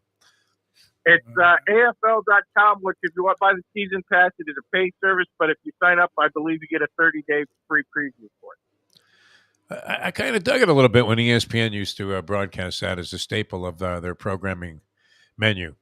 Remember, Australian rules football would be like in prime time. You'd have Chris Berman out there, in a little white hat and suit. Vastly better. It's vastly better than these idiot debate shows like that, because that's what I see is Stephen A. Smith talking about politics for half an hour. That's much higher quality programming than the lumberjack competitions and Aussie rules football and those other things that used to be ESPN staples. I want to listen to Matt Kellerman and Mike Greenberg talk about gender identity. What's going on in the world of sports? That sounds like fun. All right, you want to try it? You want to try an audio big board? I know it, is always enhanced by the pictures and the headlines, but you want to make an attempt at this, Professor? It's kind of like, what was the thing that we used to do? Your power rankings? It'd be like the power rankings. So, yeah, I guess it'll work. Okay, let's try it. Work with this particular version because we obviously made one that was queued up for the you can email me the slides. Pictures, but we could try. And it's based on a request because when I came on Monday to do my very incorrect championship game pick, Sarney asked, could we do a way too early top 25? Obviously, on the big board, we don't do a top 25, but we will give you our college basketball way too early top 5 for 2023-2024. All right. Sounds good to me. The theme of the big board, which of course is the audio big board this week. And that'll start us out with number 5, the Houston Cougars, because last week I was trying to do a story about Mattress Mac and what a scumbag he is, and Defo had to interrupt it with a story about what a fine Christian and a man. tearjerker, yes. Exactly.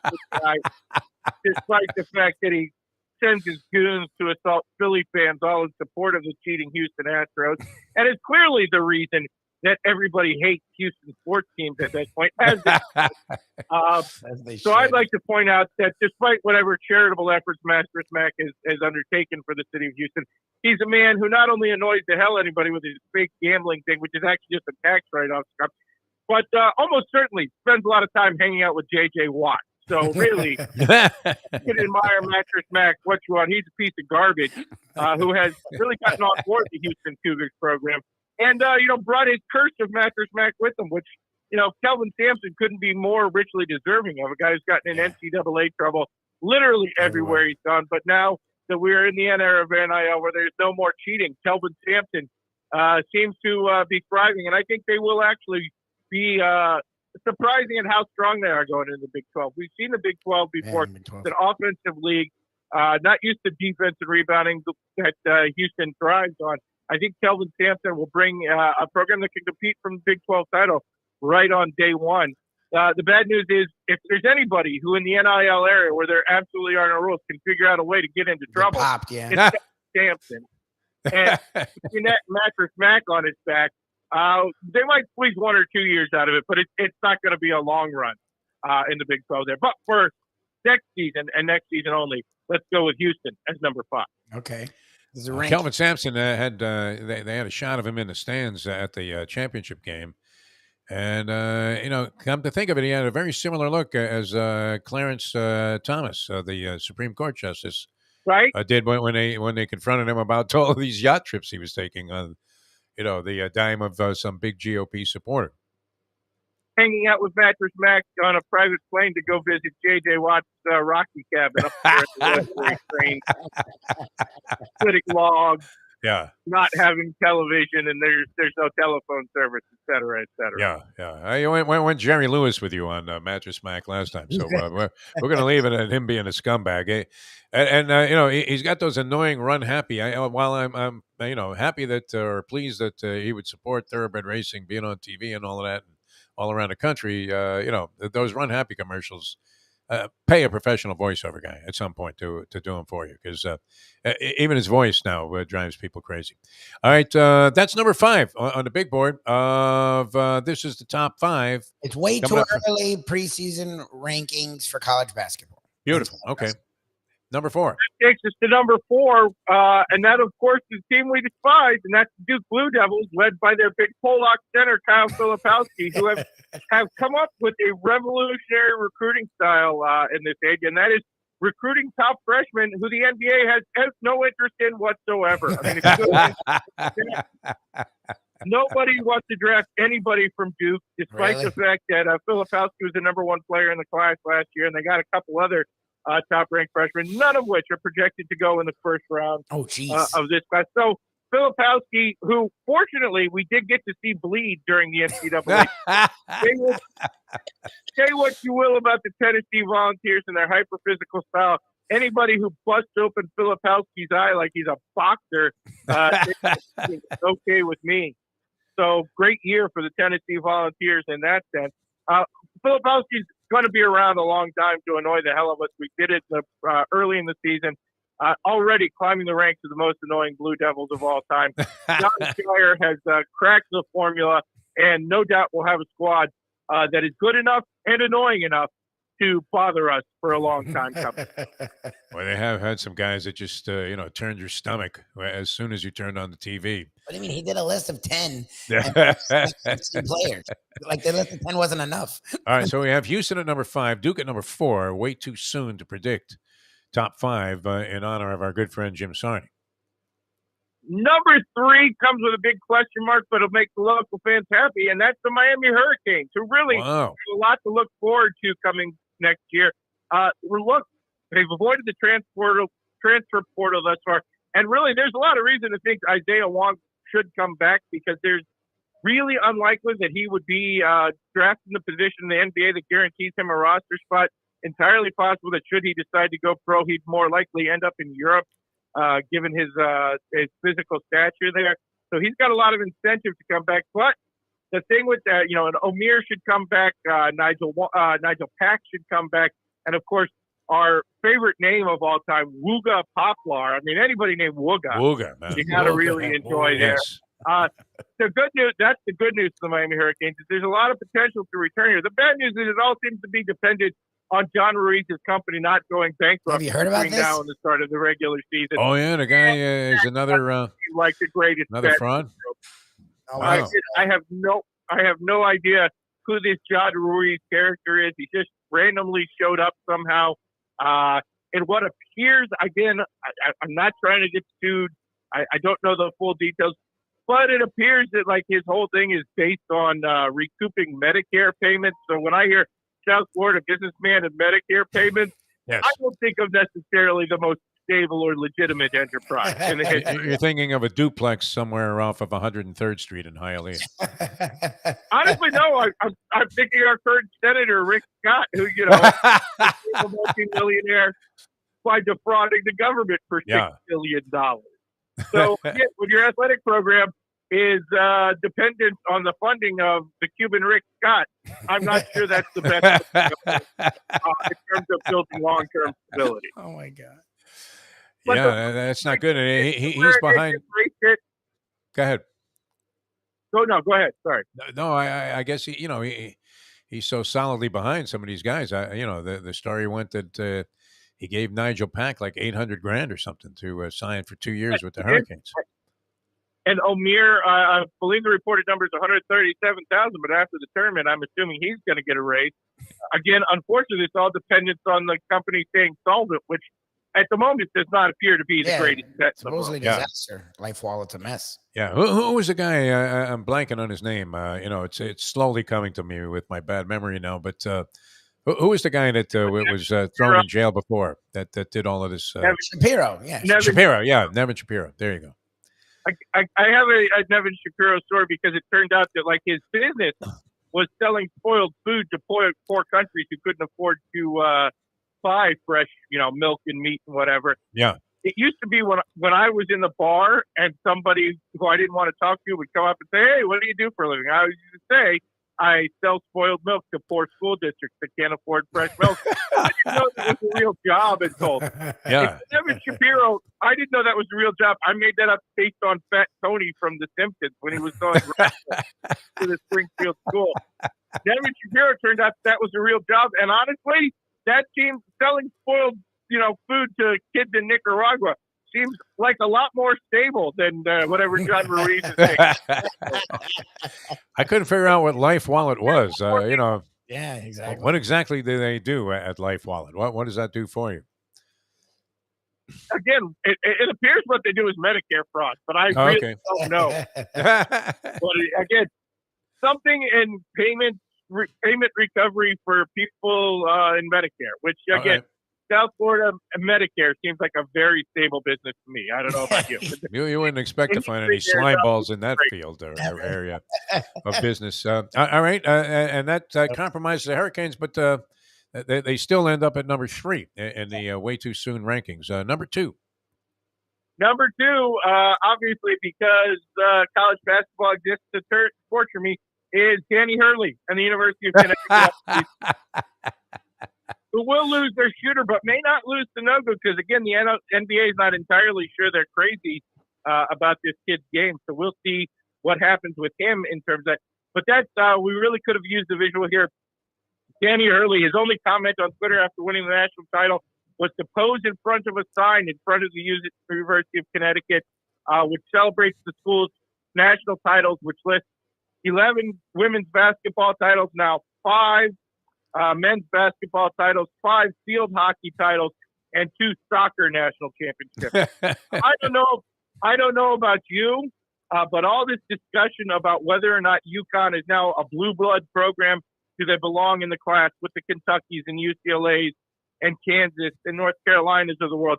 If your coach is posing in front of a sign that puts your national titles on equal par with field hockey and soccer national championship, you are 100% not a blue blood. Can you imagine what would happen if Alabama put up a sign celebrating Nick Saban's national football championships on equal footing with a goddamn field hockey team? Nick Saban would have somebody killed for that. And you know what? He'd be right to do it. He would be right to have you murdered if you put his national championship football team the same as a goddamn soccer champion. Is Sarney their SID at UConn? Yeah, he must be. This is like the picture of Trump with the Bible upside down. That he had people shot on his way out there to get this photo opportunity. He wanted to get out there. That he was a religious man. I mean, yeah, I could see that. And did you see? You must have loved, and had great respect for the way the fans reacted. They're at the in stores because. They essentially tore the city apart, which wasn't much of a city to begin with. They had a riot to celebrate that. But, hey, look, congratulations to UConn on that. They're up there with cities like Los Angeles and Detroit.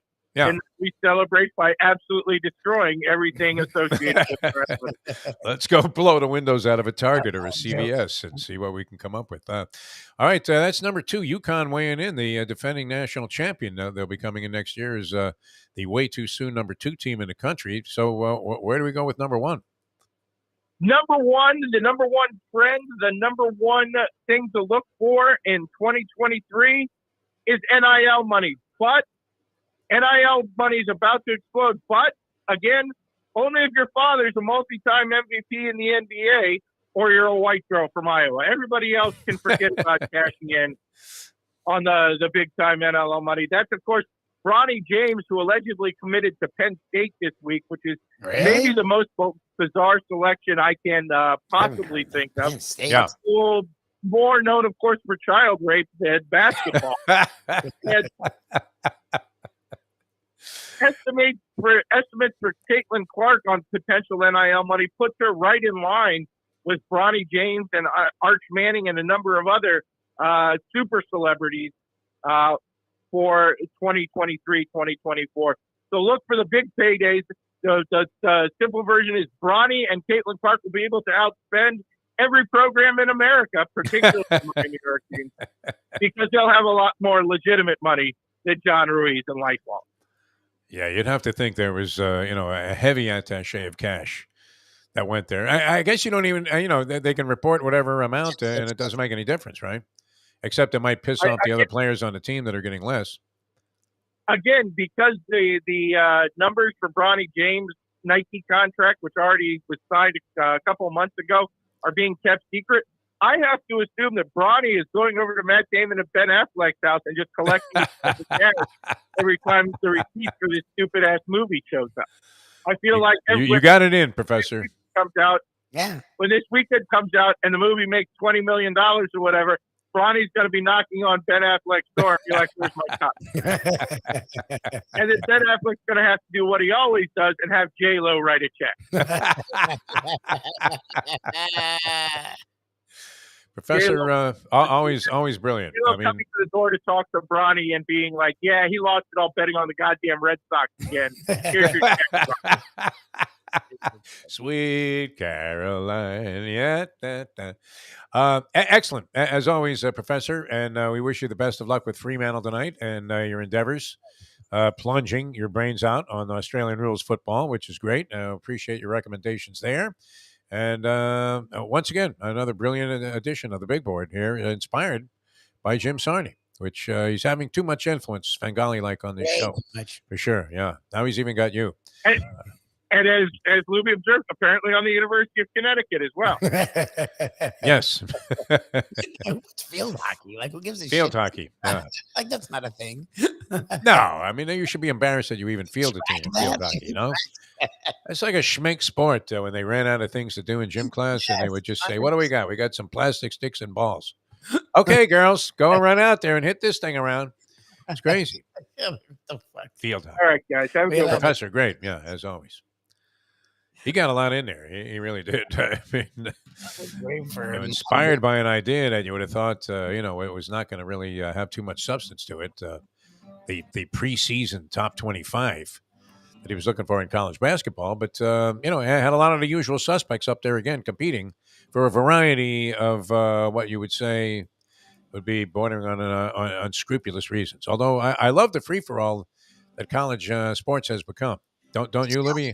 I mean, it is. It's crazier than the professional variety. There are at least some restrictions, like for some reason nobody wants to sign Lamar Jackson, even though he's supposed to be this great super talent. And everybody's like, well, I tell you what, you're one piece away and might be a quarterback. Well, if all those teams are in that position, then why wouldn't they be? Some team would have to be willing to take a shot. Well, of course. If the Browns were willing to guarantee this Deshaun Watson contract in open defiance, Jimmy Haslam going against everything that the owners have kind of colluded to, give themselves this platform where they can cut a guy at their own whim and say whatever, right? Yes. So, I mean, the players compensated for that a little bit by getting this guaranteed money, and they are getting large chunks of money. It's not like you're starving if you're playing in the NFL, but as we know, I mean, it stands for not for long. And, it's one of those things where, you have to cash in the first couple of years of your contract. There's no guarantee you're going, to year 4 or 5. Not everybody does. In fact, most people don't. And, the owners have had it their own way forever and continue to do so. But wouldn't somebody say, hey, wait a minute, man. If Deshaun Watson, who appeared to be a shell of himself when he came back with the Browns, certainly wasn't ready to do anything overwhelmingly dynamic to deserve this, a lone distinct contract. You would think all teams would be diving on Lamar Jackson, no? What do you think, Libby? I mean, not one team making an offer? I mean, there's a lot to it. If you make an offer, your money's tied up. You can't offer anyone else until there's a decision. The Ravens have the final say. So again, people presume the Ravens will just match it. Also, there's no guarantee that they do. Maybe they're unwilling to match these offers. Who the hell knows? Make them an offer he can't refuse, right? That's the move. They should do what the Nets did with Tyler Johnson and ended up fucking the Heat because he ended up taking it, which was stupid. You just make a ridiculous ass offer that you're willing to pay, and either you don't get him, and now the Ravens are fucked, or you do get him. But no, right now, no one's willing to do that. They don't. Your money's tied up. Did somebody have a gun to Pat Riley's head from a Tyler Johnson contingent when he said, "Yeah, that sounds good. $50 million for this guy." Riley, it's nothing now, right? It would be like one season of any number of guys you could put on your team that end up screwing up the works. Although people are not blaming your man Kyrie Irving as much for the demise of the Dallas Mavericks, which I don't get. Yeah. Well, it's hard. I mean, to look at a guy that just scored 41 points, like 19 of which came in the fourth quarter of a game, and say that he's screwing up the works, but that they have not been very good since he arrived there. Maybe as Mike Westhoff suggests in his book title, they'll figure it out. All right, we're going to figure out Mike Mayo. I mean, that was a gutsy move yesterday by Mayo. I applaud the move. It looked like he had everything right. Then he had the dream possibility of the horse Katie Kakis being disqualified and taken down to like third, which would have opened up a nice exacta for him.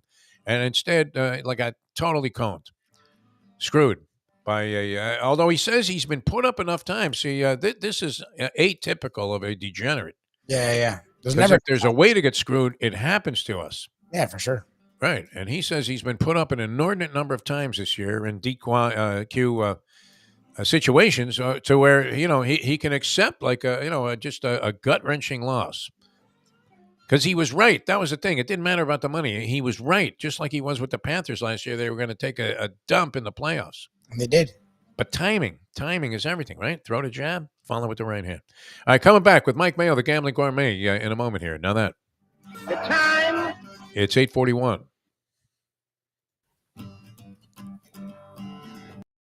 Ponies in Style at Champions, the outstanding simulcasting room at beautiful Hialeah Park.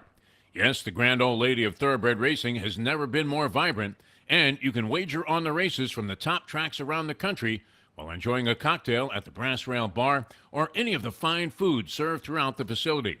If poker is your game, you're covered in style. And you can play all your favorite Vegas-style games, including blackjack, craps, and roulette, in Hialeah Park's sizzling hot casino.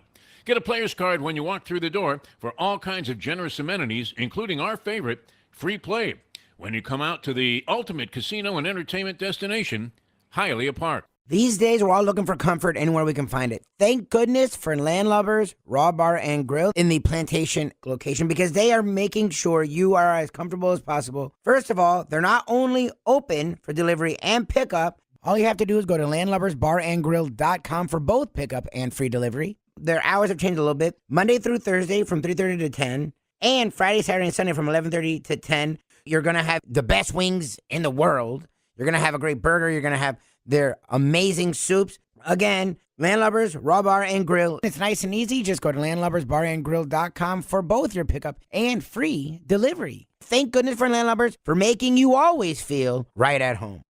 I think I'm the only person who got to play a comp round of golf at the Wynn Resort. So that's a claim to fame. Quite a distinction. The other thing is 120 degrees, and in front of us, there's a group that was kind of playing a little slow. And one guy was taking a lot of time over the little shots. We were getting a little bit aggravated, but I was playing with the club pro there, the guy who's the PGA professional for the Wynn Resort. He goes, let's not get too upset. That's Michael J. Fox. So, wow. Which was quite actually really incredible and encouraging to see a guy with, Parkinson's for like 20 years. Parkinson's. All right, so this was post-Parkinson. Yeah, and again, the way I was chopping it around. It's And not like so I you was weren't tempted to take a 3-wood out and buzz him? I wasn't buzzing him, and I wasn't playing through. And once I found out who it was, I just kind of sat there and enjoyed I took my time. We dropped. I played 2 balls on certain holes. It was good. It was fun. Very nice. Mike Mayo, the Gambling Gourmet. Grab a bagel and a schmear, plus some Defo and Lubie. Welcome back to the Defo Show.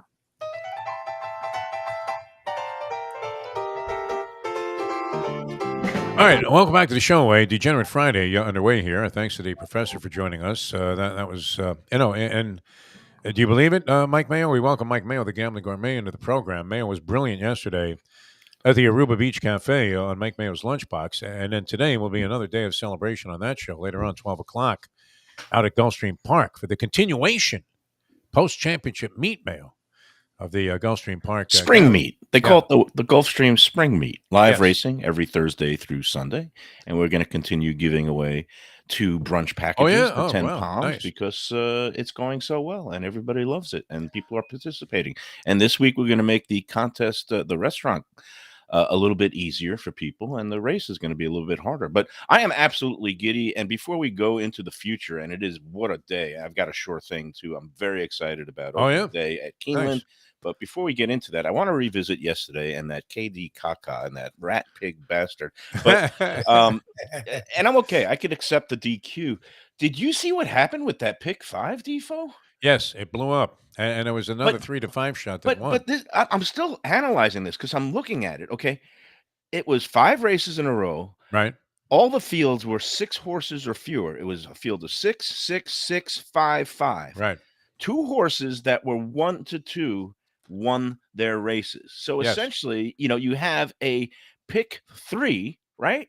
Okay, and in the second race, and Kaka got put up for a 1 to 2 favorite to start the, so basically 98% of the tickets were alive after the first race, right? Or 95%. All right, 9 to 1 in the second race, 8 to 1 in the third race, 1 to 2 in the fourth race, and then in the fifth and final leg, another 1 to 2 shot got beat by a 15 to 1 shot. And you see what that thing paid for 50 cents? What was that, like 2,500 or something? 4,400. Wow. 4 dimes, 460. I had a thought of doing this, though. See, that was the only way to use this KD Kakis was to just single him in the first race if you're going to concede it to him. Yeah. And then that other 3 to 2 shot. And then, you could have gone all for a reasonable amount of money. Those other 3 races, if you go 6 times 6 times it's 36, 5, that's it's 30, it's 180. It would be a $90 ticket. Yeah. No, it's like a $90 ticket, and you could have had the whole 4,400 for $90 if you just did the first 2 favorites. Well, whatever, woulda, coulda, shoulda, but that's just crazy. $108 would have got you 4,500. Oh, you mean for all after the first leg? Yes. Yeah, that's correct. Well, no, I mean if you use that other 1 to 2 shot, of course you had to pick one of the 1 to 2 shots to eliminate, which we probably would have picked KD Kakis because, as you said, I mean, and that was the only way for that pig to get put up. That was the only way he was going to win a race, right? Because he really is. He has the tendencies. Where I thought he came on with determination in that race where he got left in the gate, he really is a fading, hanging rat in the stretch. No, he's a pig rat Yeah. bastard. I'm so glad I went against him, even though I got That was properly great, open DQ'd. defiance. Yeah, I don't know. That no, food really fired you up. There's Although just certain horses that you hate. Kind of like there's certain actors and certain teams that the professor hates. I don't know the depths of what caused this whole Ben Affleck thing. I like Ben Affleck. I liked the movie. Not Jiggly. What's the other one? Argo, the one that he won the Oscar for. Not bad. See, That's a Good movie. Will Hunting, I thought was a great movie. I don't know about anything what else his that issue Affleck has is. done. He's got issues. He's got some He doesn't deep-seated like issues. Boston fans. Well, he's a sick, degenerate poker player like you are, right? Yeah, no. Maybe Look, to extremes that, I mean, obviously he's got more wherewithal, but, the money probably doesn't matter. But, I mean, he seems to be like one of those guys where, he looks like the Mark Wahlberg version of James Caan and the Gambler. Yes. After playing some cards. There you go. Hey, so talking about degenerate gambling, so I feel great. This week going into the big, there's all kinds of big races. It's the Masters, and I came into this tidy sum. I paid off the remainder of my daughter's high school tuition because she goes to this fancy private school. I said, she's my only daughter. She's going to get anything and everything. I paid off the remainder of her Florida prepaid college plan, so she's all set educationally now. Like no matter what happens to me, it's paid for. Yeah. So I feel like You go on a long losing streak, you don't have to worry about her, losing her mind. I feel like a very responsible father and now a completely out of control gambler. And I'm going to go empty the wallets and pocketbooks. You've really been something lately, though. I mean, you've gone to extremes that previously were unknown. The stupid ass Lent thing that you've been doing. Oh, and let me pat myself on the back right now, gentlemen, because, this actually it started before Lent when I got sick. So I really basically stopped drinking on February 19th. It means it's been 47 days, but I did have a couple of cheat days with Sean. So I've basically gone without drinking 44 out of the last 47 days, but I've gone 27 days straight now sober. And look what it's done for me. Nothing. I actually thought I was going to say this, as part of the introduction. One of the weakest moves I've ever seen in the history of doing broadcasting was you having a virgin Bloody Mary in front of you yesterday on Mike Mayo's lunchbox. Even my doctor yesterday at my semi-annual checkup chided me not only for my ballooning weight, but for not drinking. He says, "You got to drink." And I was like, I think it just helps my stress. Good for equilibrium. I mean, it really is. Yeah. So, look, I had my daughter look this up yesterday as we were going up for a lovely dinner to Deck and Spice. How'd that go? Wonderful day. Oh, the place is great. She loved it. She's into Indian food now, and we like going to check out different Indian places. And she put this at the top of her list. Wow. She was very, very impressed with the decor. She said it's really nice in here. She'd love to go back for a lunch buffet at some point. They do that there. Shaker was not there, but his son, I think his name is Banu, was there. But trying to make some contact with Shaker. I'd love to do a show there and continue a relationship in some sort of meaningful and monetary way. Yeah, no, you've changed your approach, and it's good from a business standpoint. You used to just want to be friends with people. Now you want their money. It's a good thing. Well, in this racket, I mean, when you're selling your own time, it's always nice to, occasionally you're reluctant to do it, but put the touch on somebody and say, "Hey, look, I like about some backing." I like supporting people, and look, if somebody's struggling, I'm not going to hit up somebody who's struggling. But the Lunchbox show is actually worth the money. I mean, I would say very much so. Yeah. I'm going to put that in our pitch deck and media. It really is actually worth the money. No, but I mean, a lot of times we've been around radio sales, and they approach people with these outrageous, concepts, and they fill it with a whole bunch of stuff that's going to happen that never does, and. Yep. The Lunchbox, you're pretty much in front of like 100,000 plus people every day, but that are all here to do your thing. I mean, there are people that are interested in going to a restaurant.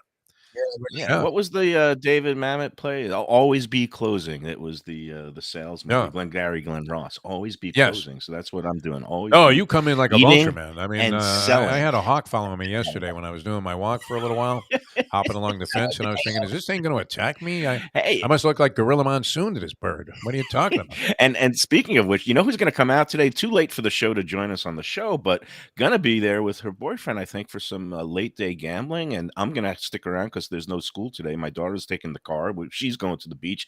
I'm going to have a full day of degeneracy with Gulfstream Live and opening day at Keeneland, and Nikki Mohan. Oh, I think yeah? is going to come out like at 2:00. I'm going to Nice. sit down. I might take her to Christine Lee's. We'll have a Do couple a of lot. cocktails. Don't some worry. ribs. I might poach in on your check there. We're Yeah. gonna, yeah, absolutely. We're gonna schmooze a little, gamble a lot, and Wanna talk about we're gonna talk closing? about. Bring the closer, Yeah, whatever the goddamn fucking Yeah, closer is today. you don't have to tell me twice, Lubie. Hey, but you know what I'm excited about Yeah. today, because I have found Defo. It is, here. Cue the music, the rainbows partying, the a sure thing today. Oh, yeah? And it's cosmic. Oh, there we go. Okay, that's a sure thing. That's when I got knocked out if he loses. But I am going double fisted today. Opening day of Keeneland. Okay, this is a Gambling Gourmet special. I don't get excited like this, like the way you were excited about Glenn County, right? Oh, well, Glenn County, that was an occasion where, we had to wait so long. You got like, skeptical about it a little bit. So, it was tough to go all in. Well, this wasn't a trouble horse. This is a horse that is kind of like, looks like he has a lot of promise, and he made his debut and maiden win at Gulfstream, and then he won his allowance race. And now, for the first time today, he's stepping up for stakes company. All right. It's the 8th race on the card today at Keeneland, the Transylvania Stakes, Grade 3 for a monster race, as they say. 3-year-olds on the turf, or who is it? Yeah, it's 3-year-olds on the turf, a mile and 16th. And it's a horse that looked like one of those horses when you see it and you say, wow, this one's a monster. He's going to be a really nice horse. He's going to be a stakes winner. And he's got the perfect name for this Masters week. The name of the horse is Carl Spackler, trained by Chad Brown. All right. I thought it was going to be Count Dracula. No, do you know who? Well, the Transylvania Stakes, but he's the number 11 on the 8th race at Keeneland. Mayo all in. You know how Mayo all in. He's listed at 3-1 in the morning line. If he goes off anything more than 8-5, I will be emptying my pockets, your pockets, Nikki Mohan's pockets, and your children's unborn children's pockets. Very nice. On Carl Spackler. Again, I love this horse. Do you know who Carl Spackler is? That's from what's it called? Well, let's see. If who's Carl Spackler? Refresh my memory. Okay. Golf movie Go down ahead. here, right? What's that? Then I don't know. He's a personal injury attorney. Oh, you people. If I mentioned the movie Caddyshack. I said the golf movie that was made down here. There you go. Oh, okay. I didn't hear you say golf movie. I thought you said the rest. I know Caddyshack, but like Caddyshack. Yeah. Caddyshack. Yeah. Bill Murray's character. character, Oh, yeah, it was the Spackler. greenskeeper, was Carl Yes, that's Spackler. And when he's whacking those marigolds or whatever it was in the flower patch, Cinderella story, about to win Augusta. It's Masters Week. Carl Spackler is running in the Transylvania. I love this horse on the turf. I'm emptying my pockets. I suggest everybody out there do. I'm not going to give a money back guarantee, but I will buy you a hot dog at Gulfstream if the horse loses. If he loses, wow. You're going to be on the hook for a lot there. We got you paying for that, young ladies' brunch that we're having on April 30th, and now you're going to be buying hot dogs for like the masses that are following your selection in the 8th at Keeneland. All right, there's no guarantees in life, but I do love. I don't need to hear anything from anyone. How much of that what do money you are think? you hanging on to after all of these payments that you just? A lot. It's kind of like I came into some cash, and the next thing you know, it was all gone because we had like new floors, and some storm went. Well, that's what happens Yeah. when you have a wife that does things like redoes. Who considers that, right? What was redecorates wrong with the old floors? kitchen. They were a little schmutzy, but so what? Exactly. Right? Yeah. I mean, we got to redo the bathroom. Yeah. We got to redo the We kitchen. gotta knock down And this then, wall. $40,000 Sure. later. Okay.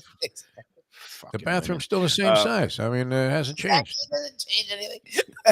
Nothing changes. Yeah, it's got a little nicer look to it, like we're on Ooh, Flip it's or good Flop for the or home something. value. Oh yeah, it's still good for the home value after the interest rates have My cut favorite. values I walked. She's 20%. like, "Did you notice it?"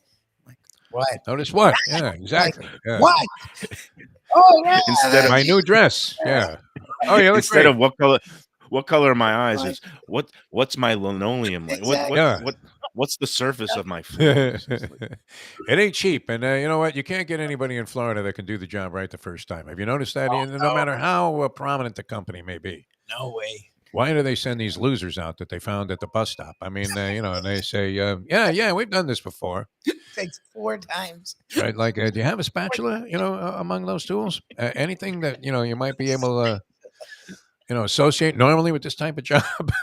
Yeah, you won't see any of my money going to home repairs. No, because you, are there without, the impediment of somebody else telling you what you should be doing. Which is great, unless your mother's like squawking about some of the stuff that's going on there. No, my mom is just, and that's the other thing. I'm just taking care of mom with the money. All right, very good. So, all right, so what are you thinking? A major investment today in Carl Spackler. Major investment in Carl Spackler, race, the 11 in the 8th race. Is there a time differential there, Kentucky? I can't remember. Same time, no, like this time of year, same time, same bat station. This 8th race is going to be going off at about 4:44 p.m. All right, I hope I last that long.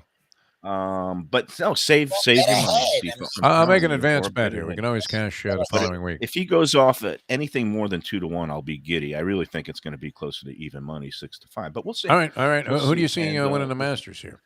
The Masters is anybody. No, we know, but I mean, from this point on, no, I know. You can bet golf every round. You can bet on any number of things inside of every round.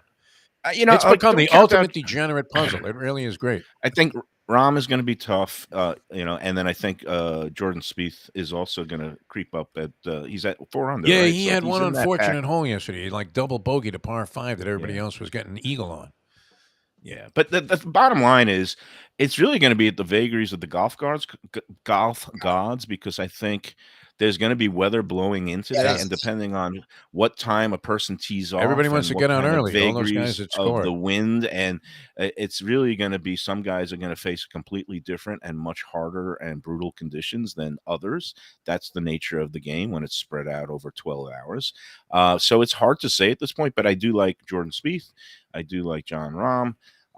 And did you see that Fred Couples, Sergio Garcia has joined the Fred Couples Clown Club? Oh, yeah. And I'm not the only one that Fred Couples has called a clown. Apparently, this is Fred Couples. Oh, he doesn't care for Sergio. Nobody likes Sergio except the babes, man. They love him. But last month in an interview, because Sergio's gone to the Live Tour or whatever, and he called Sergio Garcia a clown, which is the same thing he called me after my wonderful divorce when I went through. That was a little bit vicious, in terms of a wine. No, it's not weird. It was because you went to the court. Deborah was a big. The court documents. I mean, you can't just say he had a bitter divorce and it might have impacted his life. An expose. Yeah, I didn't get too salacious. I just said that Deborah ran off with the polo pony stable hand and not the size of. Oh my God! You question his penis size. Something's wrong with you. My God, Mayo. No wonder the people, hated you. I guess it made for interesting reading. Hey, write a lovely piece. You should have been writing for the Inquirer. Never mind the Sun Sentinel. He didn't pay me the kill fee. What can I say? Unbelievable, man. All right. Well, have fun. We'll see you out there at Gulfstream Park. Yes, it's going to be. Oh, and the big weekend this weekend. Well, first of all, the contest race. I got a good clue for the restaurant. You're going to like it. That Chris Nealon was a great guy yesterday. I enjoyed meeting him. Yeah, he was nice. Aruba is great. We got another defunct restaurant that's going to be tying into Passover and the Jewish tradition. And the contest race, this is a biggie. They don't even have a stakes race on the contest on the card tomorrow at Gulfstream. So we're going to be going to the final 11th race, which has a field of 14, including 2 also eligibles. A maiden optional claiming race. And you have to pick the superfecta to be in the contest? No, just the winner, because it's 1 through 14. We're back to the old one ways. shot cold superfecta, like the old Tri-Super exchange. And besides the great live wide open race at Gulfstream for the contest tomorrow, you've got the 3. This is it, the final Super Saturday before the Derby, the Bluegrass Stakes at Keeneland, the Wood Memorial at Aqueduct, the Santa Anita Derby at Santa Anita. We'll talk about those races more on the lunch. Who's out there in California? Who's out there in California that's big? Well, former Baffert horses that are now in the hands of Tim Yakteen. I guess the horse out there is the morning line favorite is a horse named Practical Move. Oh yeah, who is I saw his last race. Horse. He won the San Felipe. The second. Yeah, the second choice is Go Rocket Ride, with Go spelled in the New Orleans style. I think that horse ran second, like was Geauff. closing, Yeah. finished second. So, but then at Aqueduct we have the big horse is a Brad Cox one, and that is the hit show. And it's funny because Brad Cox, his top flight rider for his Derby prospects and everything, used to be Florent Giroux. And Florent Giroux, of course, dumped his capable jockey agent, Doug Brader. The guy who made him a star.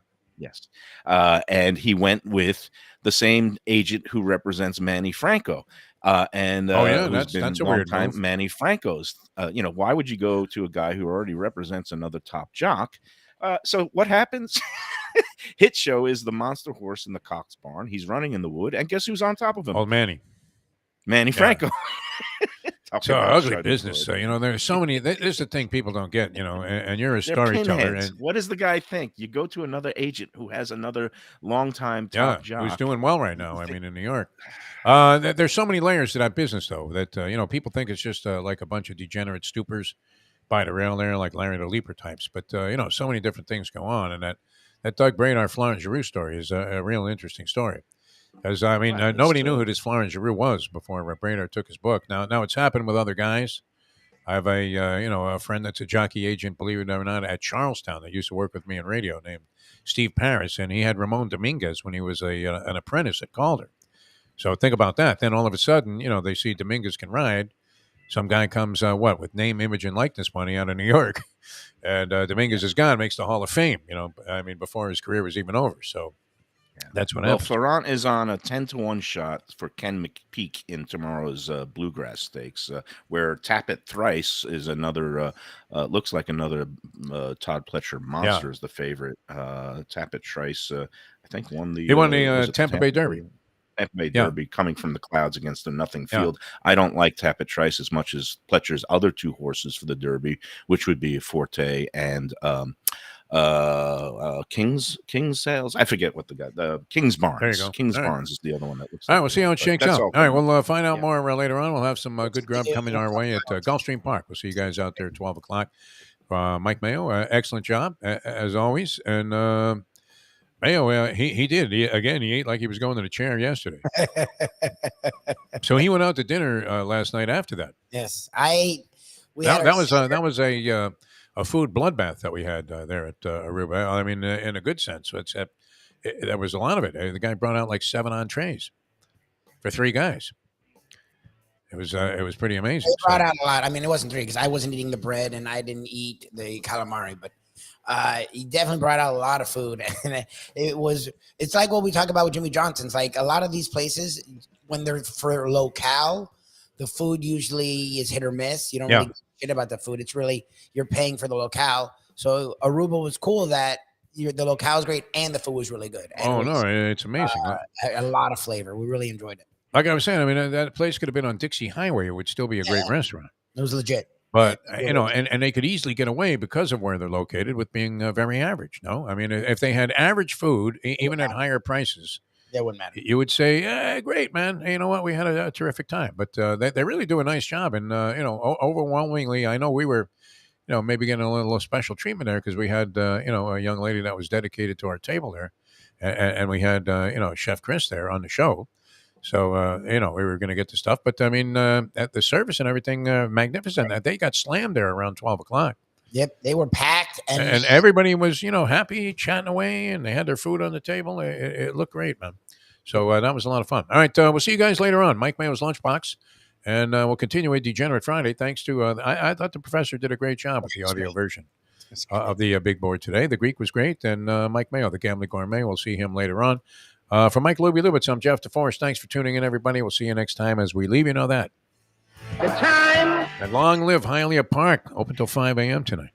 It's 9:05. Let's go to eat a damn snack. Look what they done to my soul.